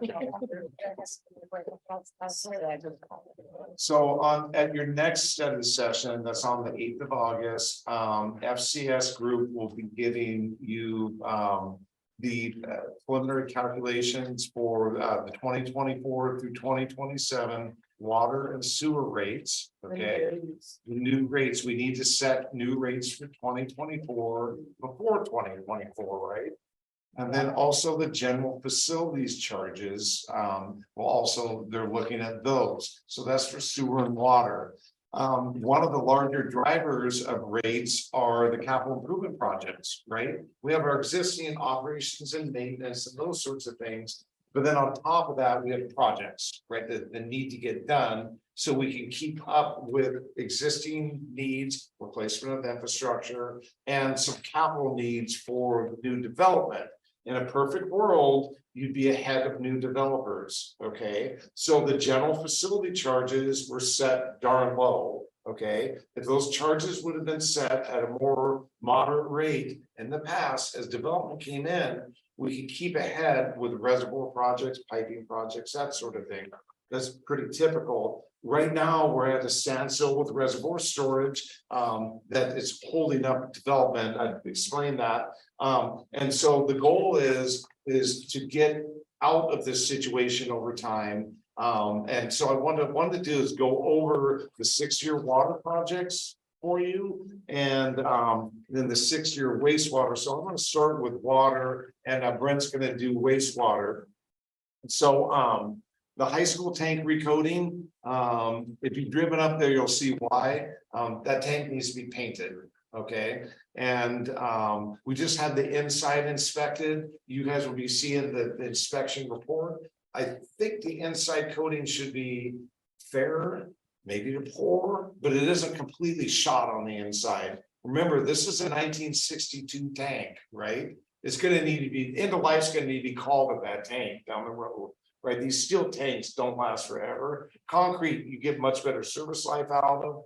This is a steel tank, but we do, the state Department of Health, when they do their survey, this has been on their list every year for a lot of years now. And so, this is just a deferred maintenance project. Counselor? Inside, right? Or the outside also. Outside needs to be done. The ends, because it's starting to rust from the outside. The inside, we just had an inspection done. I'll know more here. They're typing up the report right now. We had scuba divers go in there. They clean the bottom and they inspect the whole thing. But right now, we project the costs. We have the interior and exterior costs. Right now, I have like the full cost for painting in there, but hopefully we don't have to do the interior and we just do the exterior. Note that tank is not seismic either. There's very limited tie downs on it. So down the road, this type of infrastructure we need to get away from, right? Because we're spending a significant amount of money to paint it. And then the painting interval increases with the age of it's like your house that keeps peeling more and more and more. We're painting it more often. So eventually, these older tanks need to come offline. And so this is one of the VHC consultants is assisting us in the reservoir evaluation of the whole system. Is this really what we should be doing here? Or should we be building one big larger reservoir somewhere else? Throw in some ideas. Because of the deferred maintenance and replacement costs of some of these older reservoirs, the lack of seismicity of them, it might be important to change the way our current comprehensive water plan is and get away from a lot of little smaller tanks and maybe put in some bigger tanks. So anyways, this project is out there a little ways, right? It isn't anything immediate. I have a question about that. Yes, And I love artwork and all sorts of cool things around town. You see in other cities, these water tanks with businesses that paint their business on the tank, and then they pay a monthly charge back to the city or whoever to have that. Is there a possibility? I know that that's like an artsy type of thing, but would that be a possibility? It wouldn't, help our finances any, but I'm just thinking, make the tanks look. I mean, it's potential, but one, I mean, what's the content of the display, right? How do you control that? What business, what have you do that? And then a lot of our tanks are pretty hidden, to be honest Yeah, with you, right? There are wooded areas are hard to In like, residential zones. yeah, like that high school tank. It's off in the bushes over there. It's a little hard to see. So I like the idea. We have right now, it does have the city logo on it. I don't know if you've been up there in a long time. I mean, I sort of like the city's logo on it. Most people, when they repaint tanks, they keep the logos off of it. But I think something like that would be a good idea. When we do a tank project, we'll check into that more though, as we repaint them. I know there's a concern what would be on, but we would make the decision what would be on the tank. Just like the wraps on the boxes, we Yes. make. I would caution though, if you are selling advertising. Yep. There's a financial benefit to that advertising, right? So. Right. It would not, it would have to make sense to the city and to our Yeah. constituency, right? And it has, at the same time, has to be appealing. I mean, you see that big tank that's up on the hill, up by the South Puget Sound Community College on the other. Yeah, side. that's to blend it artistic. It's got trees painted on it. Yeah, That's not it necessarily just- advertising. So that's an No, added that- cost to make that more Right. appealing visually. Absolutely. It looks really cool. Anyway, So the next project is Upper Angleside Pressure Zone improvements. This is how we start navigating our way to allow Coffee Creek, Bayview Estates, other developments. We did get a $1.8 million legislative grant, which will go a ways to that $3.4 million project. We actually have a meeting tomorrow with PHC consultants to talk about their pre-design report that council approved. And so we'll have some really good information this week on the costs and sort of step A to step C to get that pressure zone with proper reservoir storage. The well one, the high school tank project, that's underway. The design's probably at 70–80%. We just sent a bunch of comments back to the consultant, and that was some grant funds of about $2 million. And so that's already been budgeted funds by council. We hope to have the out to bid early fall this year and start construction, hopefully sometime around March, and be done before summer heat and summer high water use season. At the same time, we're looking at working on the well one site, and in with the well one, the high school tank project, or following soon thereafter, is get a generator in at well one. The chlorine at well one is right next to the well, and it's hard to navigate in there. It wasn't set up to be a chlorine. It was put in a long time ago. They didn't chlorinate the water. We need a building next door so we can put the chlorine and get it delivered to the site too. Right now, we're hauling up chlorine to the site, and I'd rather get it delivered there. And then at well 3, 4, that there's a generator there. It'll only run well 3 or well 4. It needs to be able to run both at the same time, or there's a separate generator for each well. We need to evaluate that project down the road. This 500,000 gallon Angleside pressure zone tank. This is some years out. We need to fix the dead storage in the existing tank, and then follow some years later with the additional 500,000 gallon tank, so we can build out the rest of the pressure zone. That's the expensive project. That's a $5.5 million project. You can see I put it out where I thought we can get some capacity out of the existing tank right now if we can get rid of the dead storage. But that is 5.5 million. Right now, I have no grant funds for it. I don't have any GFCs for it. And so that is a lone project in the current rate study, because that's my only funding source right now. Okay, I'm not saying that's going to be the funding source, but that's all we can count on right now to get a tank in to continue developing up there in the Ingleside zone. So it's a little bit of a driver of rates. And you'll hear more about that on the 8th. About that particular project, because it is expensive, but it has to be done and it has to be paid for. Now, general facility charges for the reservoir will be collected over time as people develop. If the GFCs are rates, right now they're at $1,620, pretty low. They need to be to 3,000 to 4,000 to start backfilling some of the funds to pay for these future projects, right? So that's sort of the way to get that worked out. I thought the grant for 1.8 was for the tank on that you got on 6. No, the grant was to The pressure zone itself, it could be the tank, right? But Yes. if we have a fix to fix the pressure zone and get capacity within the existing tank, that's the most reasonable way, the most effective way to spend that money up front. Because right now that's holding up You got it, any development. You got it. On that side of town. I mean, correct. you're talking 700 homes that cannot be built because we don't have a lot of capacity to serve them. So we're talking 9 million for that area. Yeah. We're Yeah. 6 and Yeah. 6 Yeah. and 2. Exactly. The So- grant was, The tank doesn't fix it by itself. it's not high No. enough. There's a No, I mean, a a new a tank, tank. you still have to change that pressure zone somewhat because. You'd have to repipe based on that new tank's location and existing, as you know, that pressure zone extends from. Eaglewood and everything up on the west side, southwest side of town, all the way out to Bayview on Dickinson. So you have a lot of elevation changes. You have a lot of different types of construction. And then you don't have enough capacity and storage to meet fire code at the same time. So they barely have enough pressure around the tank. Coffee Creek actually gets a little bit higher too for some spots. And so that pressure zone, the higher pressure zone needs to come online to get people 40 PSI, right? So anyways, we're gonna find out a lot more tomorrow with VHC. And we'll be able to provide some more detail to you on that, yeah, after the meeting tomorrow. A lot of these projects might be eligible for the recompete money, right? Certainly, yeah, absolutely right, great point. Well, I would just almost say the 27,120,000. Something like that. Yeah. So that's the whole plan, right? Right. Our whole capital improvement plan is only 27 million.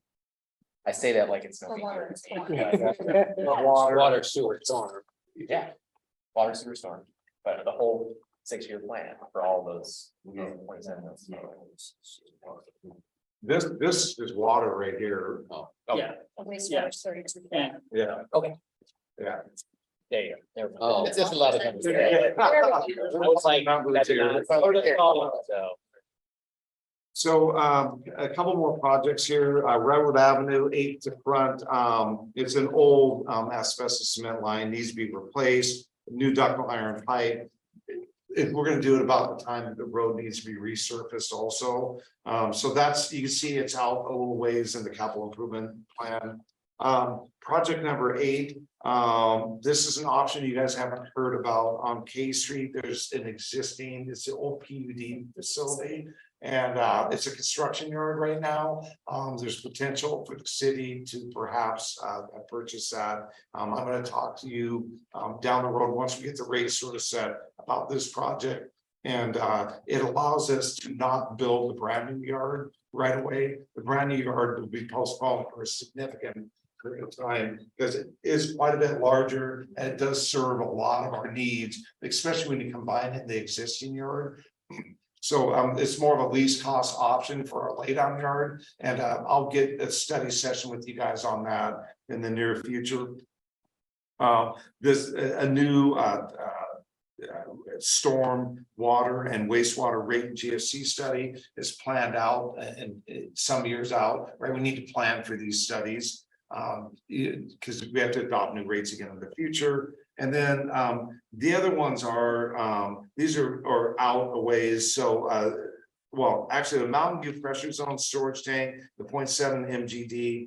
Peacock Ridge is going to be putting that tank in. They got a lot of units connecting in, and they're going to pay for that. It's likely they'll get a portion of general facility charge credits, maybe not for storage, but for, well, actually storage that they offer others, because the tanks can be a little larger. So we'll need to get that worked out with them. They might get some, and when they pick up building permits, they get GFC credits to capacity they add to the system. So there'll be more there. The Upper Mountain View Pressure Zone, there's supposed to be 2 tanks installed there. Only one was put in.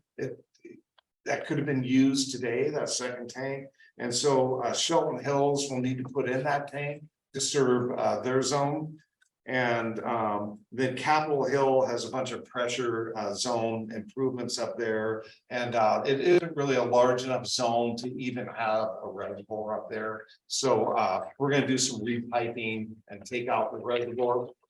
And then on the next page, we separated it out by engineering projects. And then these are just maintenance needs. Okay, so the maintenance needs are done by staff. The prior page, you have to hire a professional engineer and a designer and construction plans and all this. So we have, if you go to the comprehensive plan, there's just general system repair and replacement. We have a large water system right now. The comprehensive plan is recommending $170,000 a year. I'm funding it at 30, okay? Just to get us going on it. We're not going to be able to afford $170,000 a year of water projects. That's cast iron pipe, asbestos cement pipe, new hydrants, you know, that sort of thing. And so the hydrant flow replacement projects, they had $106,000 over 4 years to go fix all the hydrant problems. And then I set it down at about 50,000 a year. I jumped up for 1 year.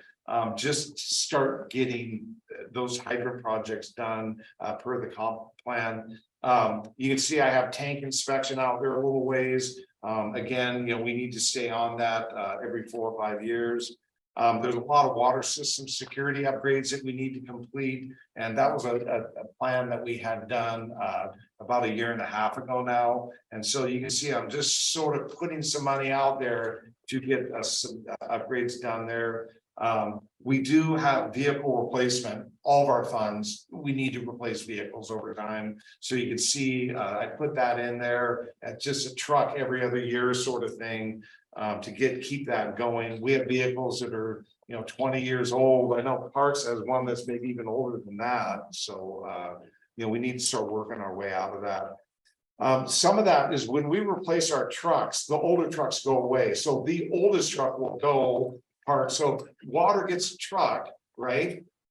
It sort of cascades down and the older vehicles start going away, right? So we're doing that. So as other funds replace things, we're getting the vehicles and taking care of the older ones. So in our sanitary study this year, the reservoir rent vents do not meet state standards.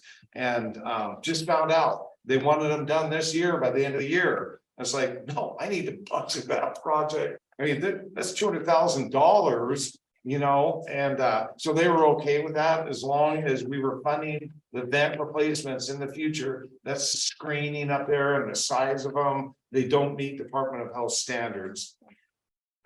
There's just general equipment replacement. That's old trash pumps. We want to go to some trailer mounted pumps. We need some new generators, that sort of thing. Put a little bit of money in there for that.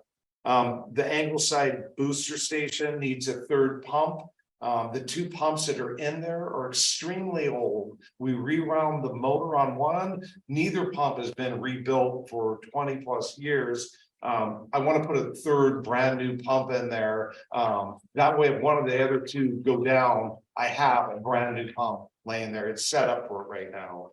So that's used rate funds also.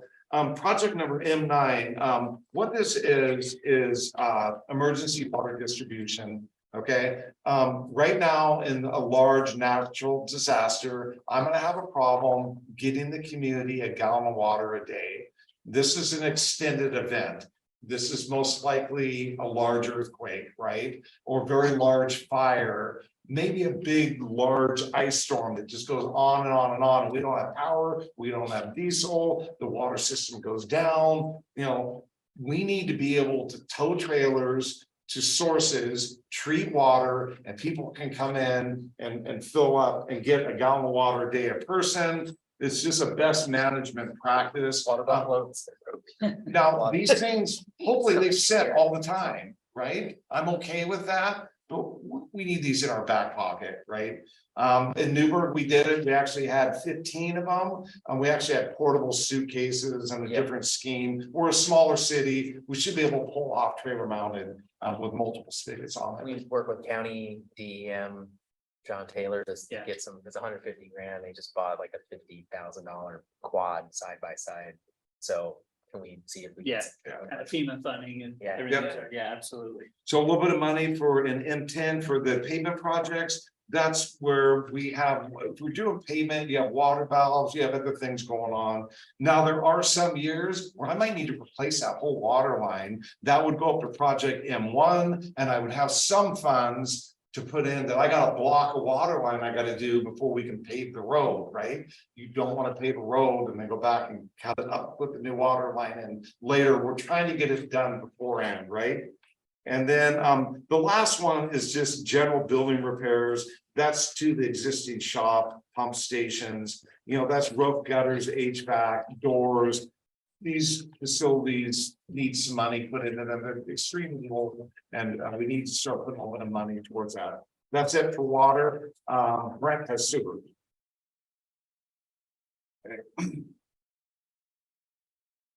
Front Street pipe removal design and construction, that is the. Pipe that goes underneath Hillsborough and by First Street Bridge. The one that the pipe bridge is over it, it's our force main coming from Front Street, but if you look off the edge of the bridge, you can actually see the pipe underneath Hillsborough. And we use it as an emergency bypass until we're working on the pump station right now. And it kind of actually works in ways that Front Street. Fails if the back being too. So that would be a project that needs to get designed and probably. There's gonna be a lot of permitting and we're working on a pre-design report that paramedics did, get it fully designed. Probably be a good one to look for some grants and stuff like that for it, but we need to have it designed in order to do that.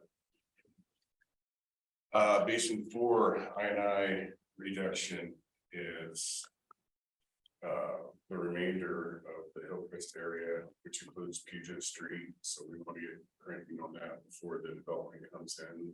If that road gets paved, we need to have the infrastructure under it in good shape. Springs Road extension. This is a project that was important in the county. Just support. We got a grant and we have a 20% match on that, and it's basically running from Tractor Supply all the way down Springs Road.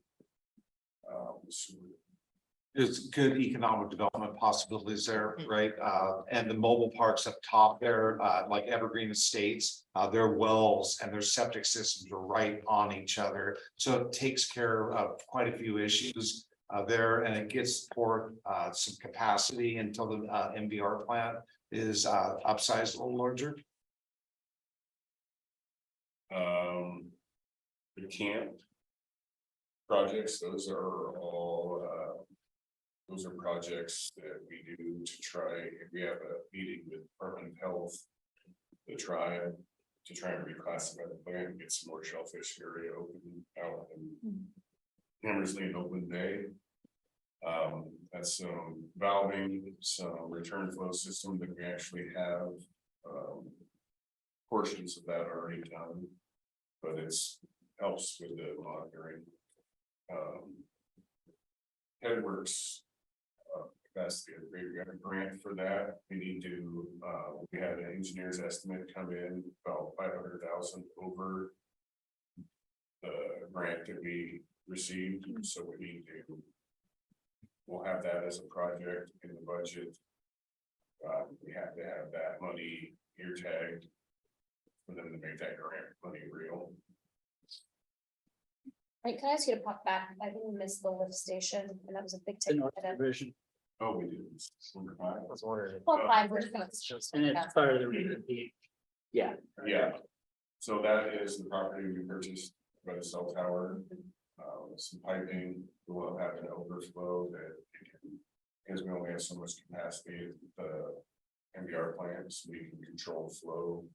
How much we're sending there, so we don't overload it, the rest will overflow. To main plant until we eventually upgrade. The MBR plant, and then we can divert. And it will actually help because when.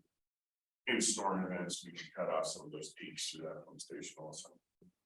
Long term, right, we're talking about aquifer recharge, Goldsboro Creek recharge, diverting our outflows into Oakland Bay up to the satellite plant up by Sanderson Field. So there's economic, ecological benefits to this process and producing more reclaimed water that can be used for industrial development up in that area of the community. The MBR filter replacements, that's out there ways. We did that a couple years ago. Last year or last time, we got about 10 years. Out of the filters, so. There's one out there. And the goal is on that one too, is the newer filters actually have more capacity in them. When the last filter replacement came out, they're sort of the cutting edge and we didn't really want to be there. So we put back in an enhanced version of the Kubota filters, right? Ceramic, right? What's that? They're ceramic. Yeah, there's. I think I remember buying those. So you buy extra ones to put aside? I think you kept some of the older ones you pulled out. Yeah, we kept the okay shaped ones, but they are very available. Locally, so. They have I think they started Kent. The reclaimed water tank, we are. Hopefully in the next month or two gonna have. 90% design on that. And hopefully get that out a bit soon, so. We got through the pocket gopher study. Yay. That's important. They're up there in that area. What was the result? What was the Look, report? we have a little mitigation site for them. My cats have mitigation site for them too. Not helping that. Yeah. Bring them up to the. We'll have a great home for them.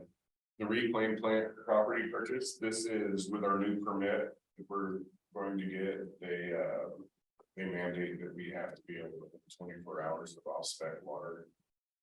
So if it doesn't meet the reclaim standards. Right now, we can take it out and just use it on spray field. But with the new permit that we'll be getting, it's mandate that we have 24 hours of off-spec storage, whether we use it or not. So the other goal of that property purchase is if you go down to the main plant, there's no room left down there. Right? Well, this is a huge, expensive asset and there's no room to expand it, right? So you're talking 30 years from now, you have a smaller plant, but it's very likely it's going to be a very large plant someday, right? Because all your sewer is going to one spot, just like down there in Oakland Bay. So we need to make decisions in the best interest of long term, right? And so we would like to buy some more acreage. So, 20 or 30 years from now, there's more room for, banks 5, 6, 8, 10, whatever. So the plant can continue to expand into the future. So that's working with the port, perhaps with the adjacent property owners. It does slope off into their properties, but there's some potential availability around us. And then the multi-funded is K Street, maintenance shop. yard. And then also another rate study in 27.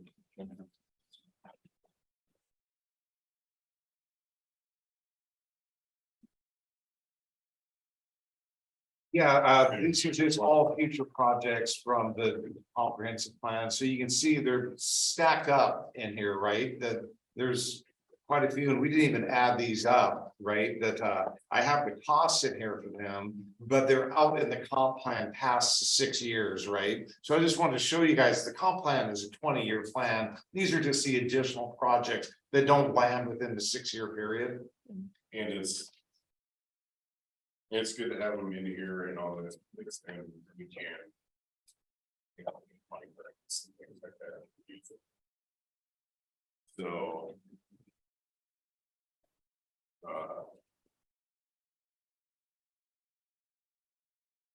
Running a line clear out. From PUD.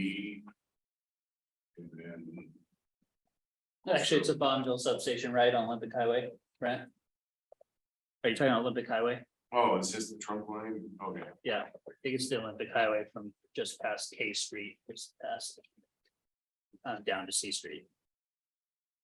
Okay. Yeah, the pipe is big enough. Yeah, update the. Yeah. The trunk line behind Yep. Fred Meyer. It comes out of there, it grabs in someone that, Something that was good. Yep. There makes one can tie into that. But it's pretty much at capacity now. Shelton Hills is gonna just right at the limit of, reaching capacity of that line. And then comp plan update to. Basically show everything, when we have the comp plan, it says, okay, one spot here, this will be a pump station. But it doesn't give us kind of the ultimate build out, the UGA. On saying, this is where the lines are gonna run. And where they need to run, so that's kind of, we're diving down a little bit. More into that comp plan and bringing out, okay, this is where the people need to connect to get it back to our plans. And then camp compliance is all Oakland Bay. Backup disinfection system, we have a model of how we can turn the slack tide tank into a backup disinfection system with chlorine if needed. And these are all driven, and a lot of these they're not funded because. On the design, because they're preliminary design, but unless.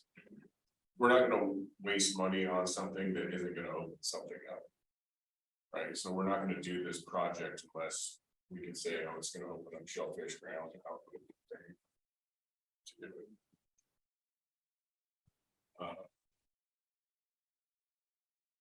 it. I think unless you want to extend past eight, maybe you can pop through these since these are future. Yeah, Projects that aren't, that aren't costed out right now. We can answer any questions that council might have or, and then. If you want to extend, certainly feel free. Well, Opportunity is yours. I just know we've been talking a few years about injection wells or spray fields to not put anything out of the bay. That's still 20 years out. That's the satellite, so that's the improvement of the satellite plant, the tank, the reclaim tank. And then that diversion, so I think, what are we talking, at least preliminarily, the time frame here, right? Funding dependent, yeah, that's a lot to. North Diversion tank, up to 2028 preliminarily to have that, it really doesn't happen until. And it's grant funded. It's gonna need some upgrades down there, probably maybe different standards and inject it somewhere on that side. Yeah, we talked about buying property above the treatment plant there on Fairmont and doing injection wells and spray Yeah. fields there and not putting anything out in the bay. I know that was kind of a. The satellite plant's the most reasonable way to do it, because then you're recharging Oakland Bay. Or excuse me, Goldsboro Creek Aquifer, and you're producing reclaimed water that can be used for industrial purposes, right? For economic development and job center and job creation up in the Darcy and Sanderson field areas. And those are recompete projects. Those are projects that are included in our recompete ask and will be provided for. And if this community is successful in obtaining those funds, that could certainly be an infrastructure game changer for this community, right? Because we're talking about sewer capacity, we're talking about reclaimed water. Our tribal partners benefit from this, our habitat benefits from this. We take capacity and increase capacity on the main plant if we need it. It's really a game changer for us. So we're really kind of throwing all of our you will, Eggs in a basket. eggs in a basket, yeah, indeed, but this is an opportunity that, you know, Congressman Gilmer has promoted for the, you know, Olympic Peninsula here in Washington, and the opportunities are in front of us. And we've got a number of agencies here, including, you know, the county and the two PUDs and our tribal partners and the school district and a lot of different folks working hard, you know, led by our Economic Development Council and Chamber and everybody else that is in this community working hard to make sure that this is our best foot forward to make ourselves available for these funds. We can also try and use that as some offset or some mitigation for new wells. So Brent, you just want to go over, there's a maintenance project, hey, we talked about the capital improvement projects, there's just some maintenance things, the vehicle replacement, Brent, if you can start with that real quick. So we have smoke testing in the basins, just making sure all the downspouts, there's no storm drains or anything draining into our sewer. Cuts down on the INI, increases our capacity. Front Street lift station, relocating the check valves, they're pretty low, so they can fill up with sediment. So we have a process right now where we exercise the pumps to keep them clear. Manhole lining, just to cut down on INI that protrude in, you know, a lot of these manholes are in high water table level areas. Yearly pavement, that's when we do a road, we want to make sure our infrastructure is good underneath of it. Assess the condition of the force main going to the treatment plant, do an inspection report on that. Large equipment, this kind of goes to where we're trying to fund some. Have some pumps on the shelves, so we can. One goes down, we can send it out for repair and put a new one in. And not be down. What happens when you get a permit violation, the common theme is something went down, you're fine, you're resilient. Then something else happened to another part of the system. A lot of times you can recover that, and then all of a sudden that third thing comes along and it's just completely unexpected, big rainstorm or something. And that's when we get into violations. So as these facilities get older, especially these like the large wastewater plant, what are we, 10, 11? Yeah, it's everyone. Knows that it got upgraded and it was expensive, but it's 11 years old now. You know, it's not something new plan to be worked out. So trying to lower those sewer rates every election cycle. Yeah, It's gonna be stark reality that we have to buy another one. Sorry, pay guys. for replacements. We have some pretty old vehicles in our fleet we'd like to switch out. And then. Yeah, some plants aren't new anymore, so need to do some maintenance, HVAC systems, roofs. And then capital conversation.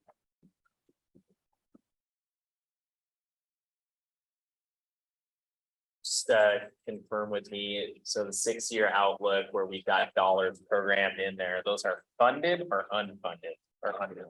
Right now, this capital improvement plan for water and wastewater was given to FCS Group.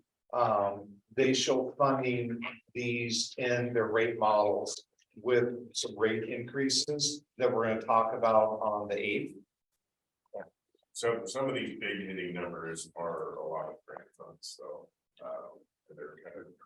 Yeah, There's told in there, Springs Road to Edwards, a lot of those have. And there's probably about $6 million worth of grant funding there. And that'll be in the rate study, the grants. Yeah, they reduced the cost of these projects by grant amounts. I guess my point is looking at 23, 200K. And then we go to 7 figures and like this, to 29, well, except for 26. I'm looking at just the water. I guess I'm concerned with, adequate staffing to pull that all off. We're strapped right now for 200K to $1 million worth of work, right? So how do we incorporate our FTEs to support the capital delivery? They're included in the rate study as well. So they'll be included as As, part of as the well rate as study. well So- as well as the needed engineering staff Yeah. or engineering, contract engineering staff to complete the project Great. as well, yeah. So what the council needs to absorb is though, while we're in a budget crisis, we will need to add staff over the next 6 years to carry out these programs, which these investments in and of itself are an economic driver. Right? Correct. So, yeah, when we go from spending 200K on capital to 8.5 million in a year, like, we're gonna see that in sales tax for sure. I think that's gonna come back and reflect on our book. So I guess again, we can't get to a point like 27, 28, be like, yeah, sorry, you can't hire any more people to do this. I guess we're gonna have to figure that out, right? We're gonna have to make sure that we. Personnel cost is not reflected in the 64 million roughly we're seeing here over the next 6 years of projects. Not That's exactly right. additional The investment, CIP, no, the CIP is total project, Right. right? Construction project design. right? The maintenance projects, yes, it is. Okay. Yeah, staffing is included in there. Maintenance was sorry, real quick, maintenance question. I saw, you have maintenance tabs in here for things like vehicle replacements and stuff, but what about actually just maintaining the new asset? And the costs of doing that, because we're gonna have higher tech, newer things that are out there that aren't what they were before. There's gonna be more scrutiny as environmental regulations can, continue to rise and DES and all this other stuff, right? So how are we factoring maintenance costs? Yeah, so what that is a growth of the number of users of the system will assist us significantly in paying, the bills of the future. Right, that on the sewer side of it, a lot of this is grant funded and that sort of thing. But we can't have the users right now because of the water hiccups. We do have quite a bit of sewer capacity though, because of the prior investments. So having additional ratepayers would be helpful. You want to extend? It's up to you, Mr. Mayor. I'm sorry. And if we have more questions, we can spend for a few minutes and make sure if it's another 5 or 10 minutes to make sure we cover all our bases tonight Yeah. before we walk out of here. Can I get a motion to extend this 15 minutes? I moved to extend it 10 to 15 minutes. Second, All right, a motion to second is to extend the meeting for 15 minutes. All in favor, say aye. Aye. Opposed. All right, okay, keep going. Thank you. So just getting back to the question at hand, that we're posed for some significant residential development. And so, our costs are going up every year, there's no doubt about that. We have to improve our systems, there's no doubt about that. But the goal is that as we add more users into the base, as long as we're, doing a couple hundred single family homes a year sort of thing, that it helps out the utility funds, it helps out the general fund, it helps out downtown, everything starts to work. Yeah, so that rate study is huge for the next 6 years.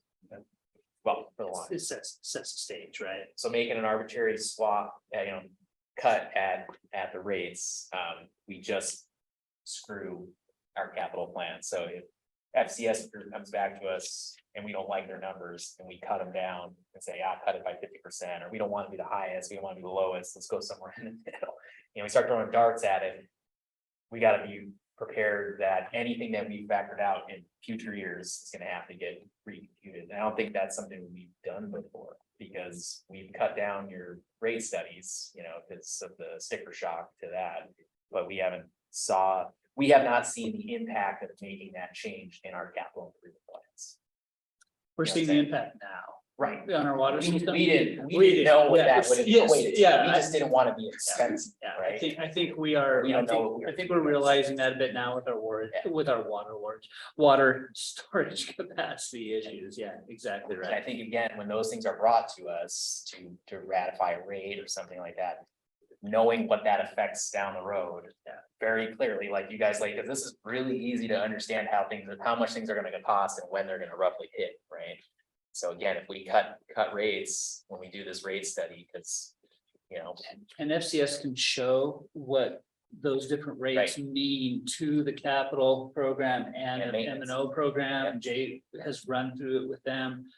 They can do some real-time adjustments for us. Obviously, you know, we have a certain amount of time and there's some flexibility. You know, And these are rough calculations Yeah. they'd be doing in front of you, So- you know, we would need to propose well, something. no, I solid. would want you to go back and like, Yeah. come back. Yeah, and say, exactly. here's, so you wanna cut it to whatever you percent, then can't see, this is what the next Yeah. 6 years. will look yes, exactly right. like. Okay. That would be helpful. I've heard a lot of things that we said would be good for grants. We don't actively have grant writers right now, though, do we? Because I know we've got a lot of grant money, but do we? Dedicated. We're not, and is that like, do people pick that up as projects, or how do we get grants written to us now? Existing staff. And are We, we're delegating, or are we? no, we don't, yeah, we don't. We, Have the luxury to the delegate grants really. that we- Yeah, I just don't, I don't know.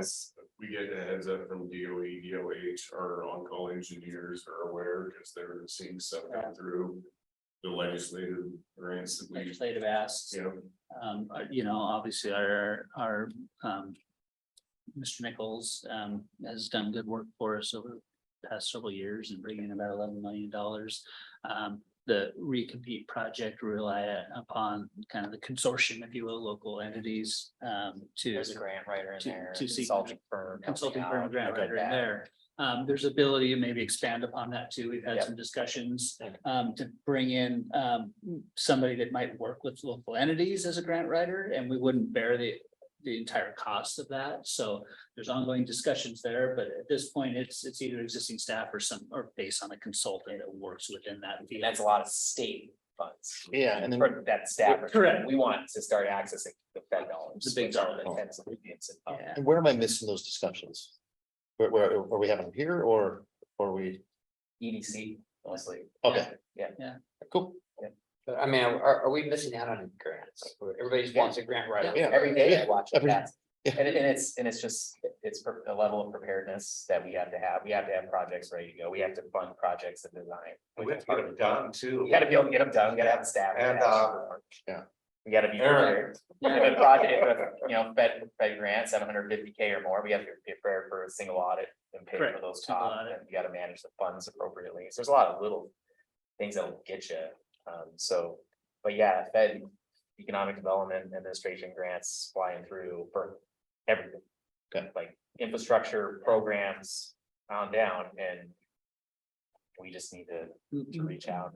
Frankly, one of my fears with having a grant writer on staff would be getting too much money and Delivery. making too many Get money commitments back. and us not being able to deliver. We have that right now at TIB, correct? Yep. The we're there. Transportation Improvement Board has said, you're not eligible for any more funds until you start spending the funds you've received, right? You need to execute, you need to obtain completion of these projects.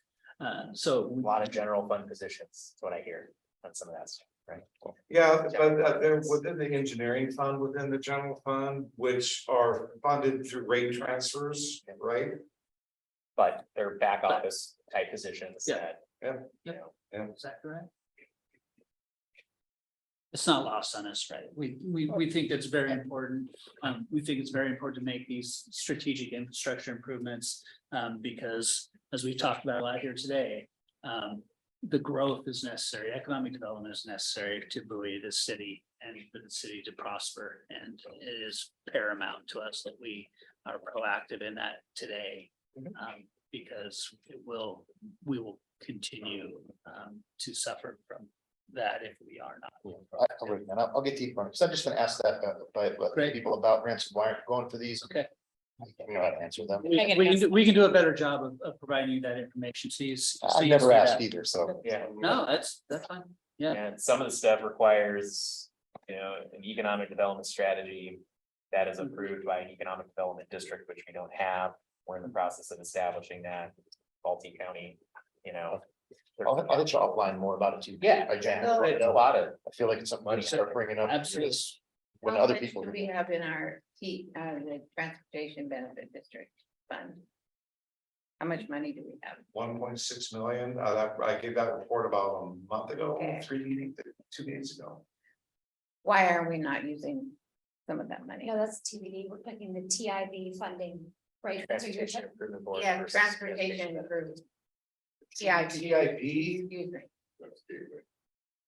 that was, we spent that money on Western Gateway. Okay, Yeah. so we have, We received some for some intersection improvements, correct? Some TIA funds up on Wallace and what Spring Road. Yep. Yeah, so we have some funds sitting there for design for that project, which this team has kicked off. Just had a meeting today about it. Roundabouts? Needs to be spent. Well, intersection improvements. Potential. Whatever, modern intersection improvements, whatever they may be, right? The study has to be done and be warned. Yeah, I already did that. For those two intersections up there, Brockdale and. things have changed. Yeah. Every day. Can we shop this ever? Hey, look, we got $27 million worth of water projects. In the community, do we ever try to bundle this up and say, I'm going like design build route? Yeah, on right, this, exactly. Do Not we that- incentivize any of this in some kind of, do we have a method to do that? No, there are methods where it's a contract general manager type of project and you bring in a larger contractor and they bring in an Then we gotta engineer. have some and they- cash on that up front, right? Yep, oh yeah, oh yeah. Big money up front, Yep. but the cost savings Yeah. and the ability to get a project completed and managed and out the door. Mhm. I don't know, you know, Yeah. is that feasible for a small town? It's a new way of managing the We project. were talking about, consultant fees at 2.6 or. Yeah, markups. A markup to Markups. 2.6, so if you're getting a break on that by shopping it. potentially, but- I guess my break is more of the accelerated time. Yeah. True, and the economic benefit of an accelerated. I know the cost, Yeah. the bottom line is higher, Yeah, But- absolutely, but looking at 2030 and out. Yeah. Of this. Yes. Versus, yes, right, Yeah. so. that'd be an interesting discussion to have with maybe some of our partners that we work with, or or. I somebody talked to that Clayton does that. Construction about it and they would be interested, they're huge. In that type of partnership, but they wanted, $10 million worth of projects lined up to look at it, right?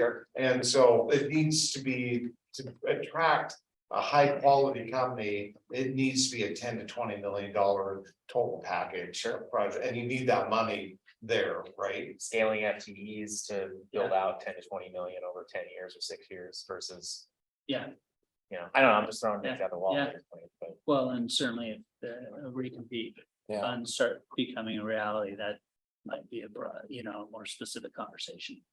Yeah, I really appreciate getting the education on the CIP and the list of projects. It's good to keep this in your binder. So that is a big topic. What do you need Yes. money for? Where do you need what do we need to sell it? I just want to slide it. Why not across. rate so high? Here you go. Well, and that's it. If somebody else can pay for it, then the rate won't be that high. Correct. But if we gotta go bond it. Here we go again. All right, any other comments or questions? Business is adjourned at 8:12 PM.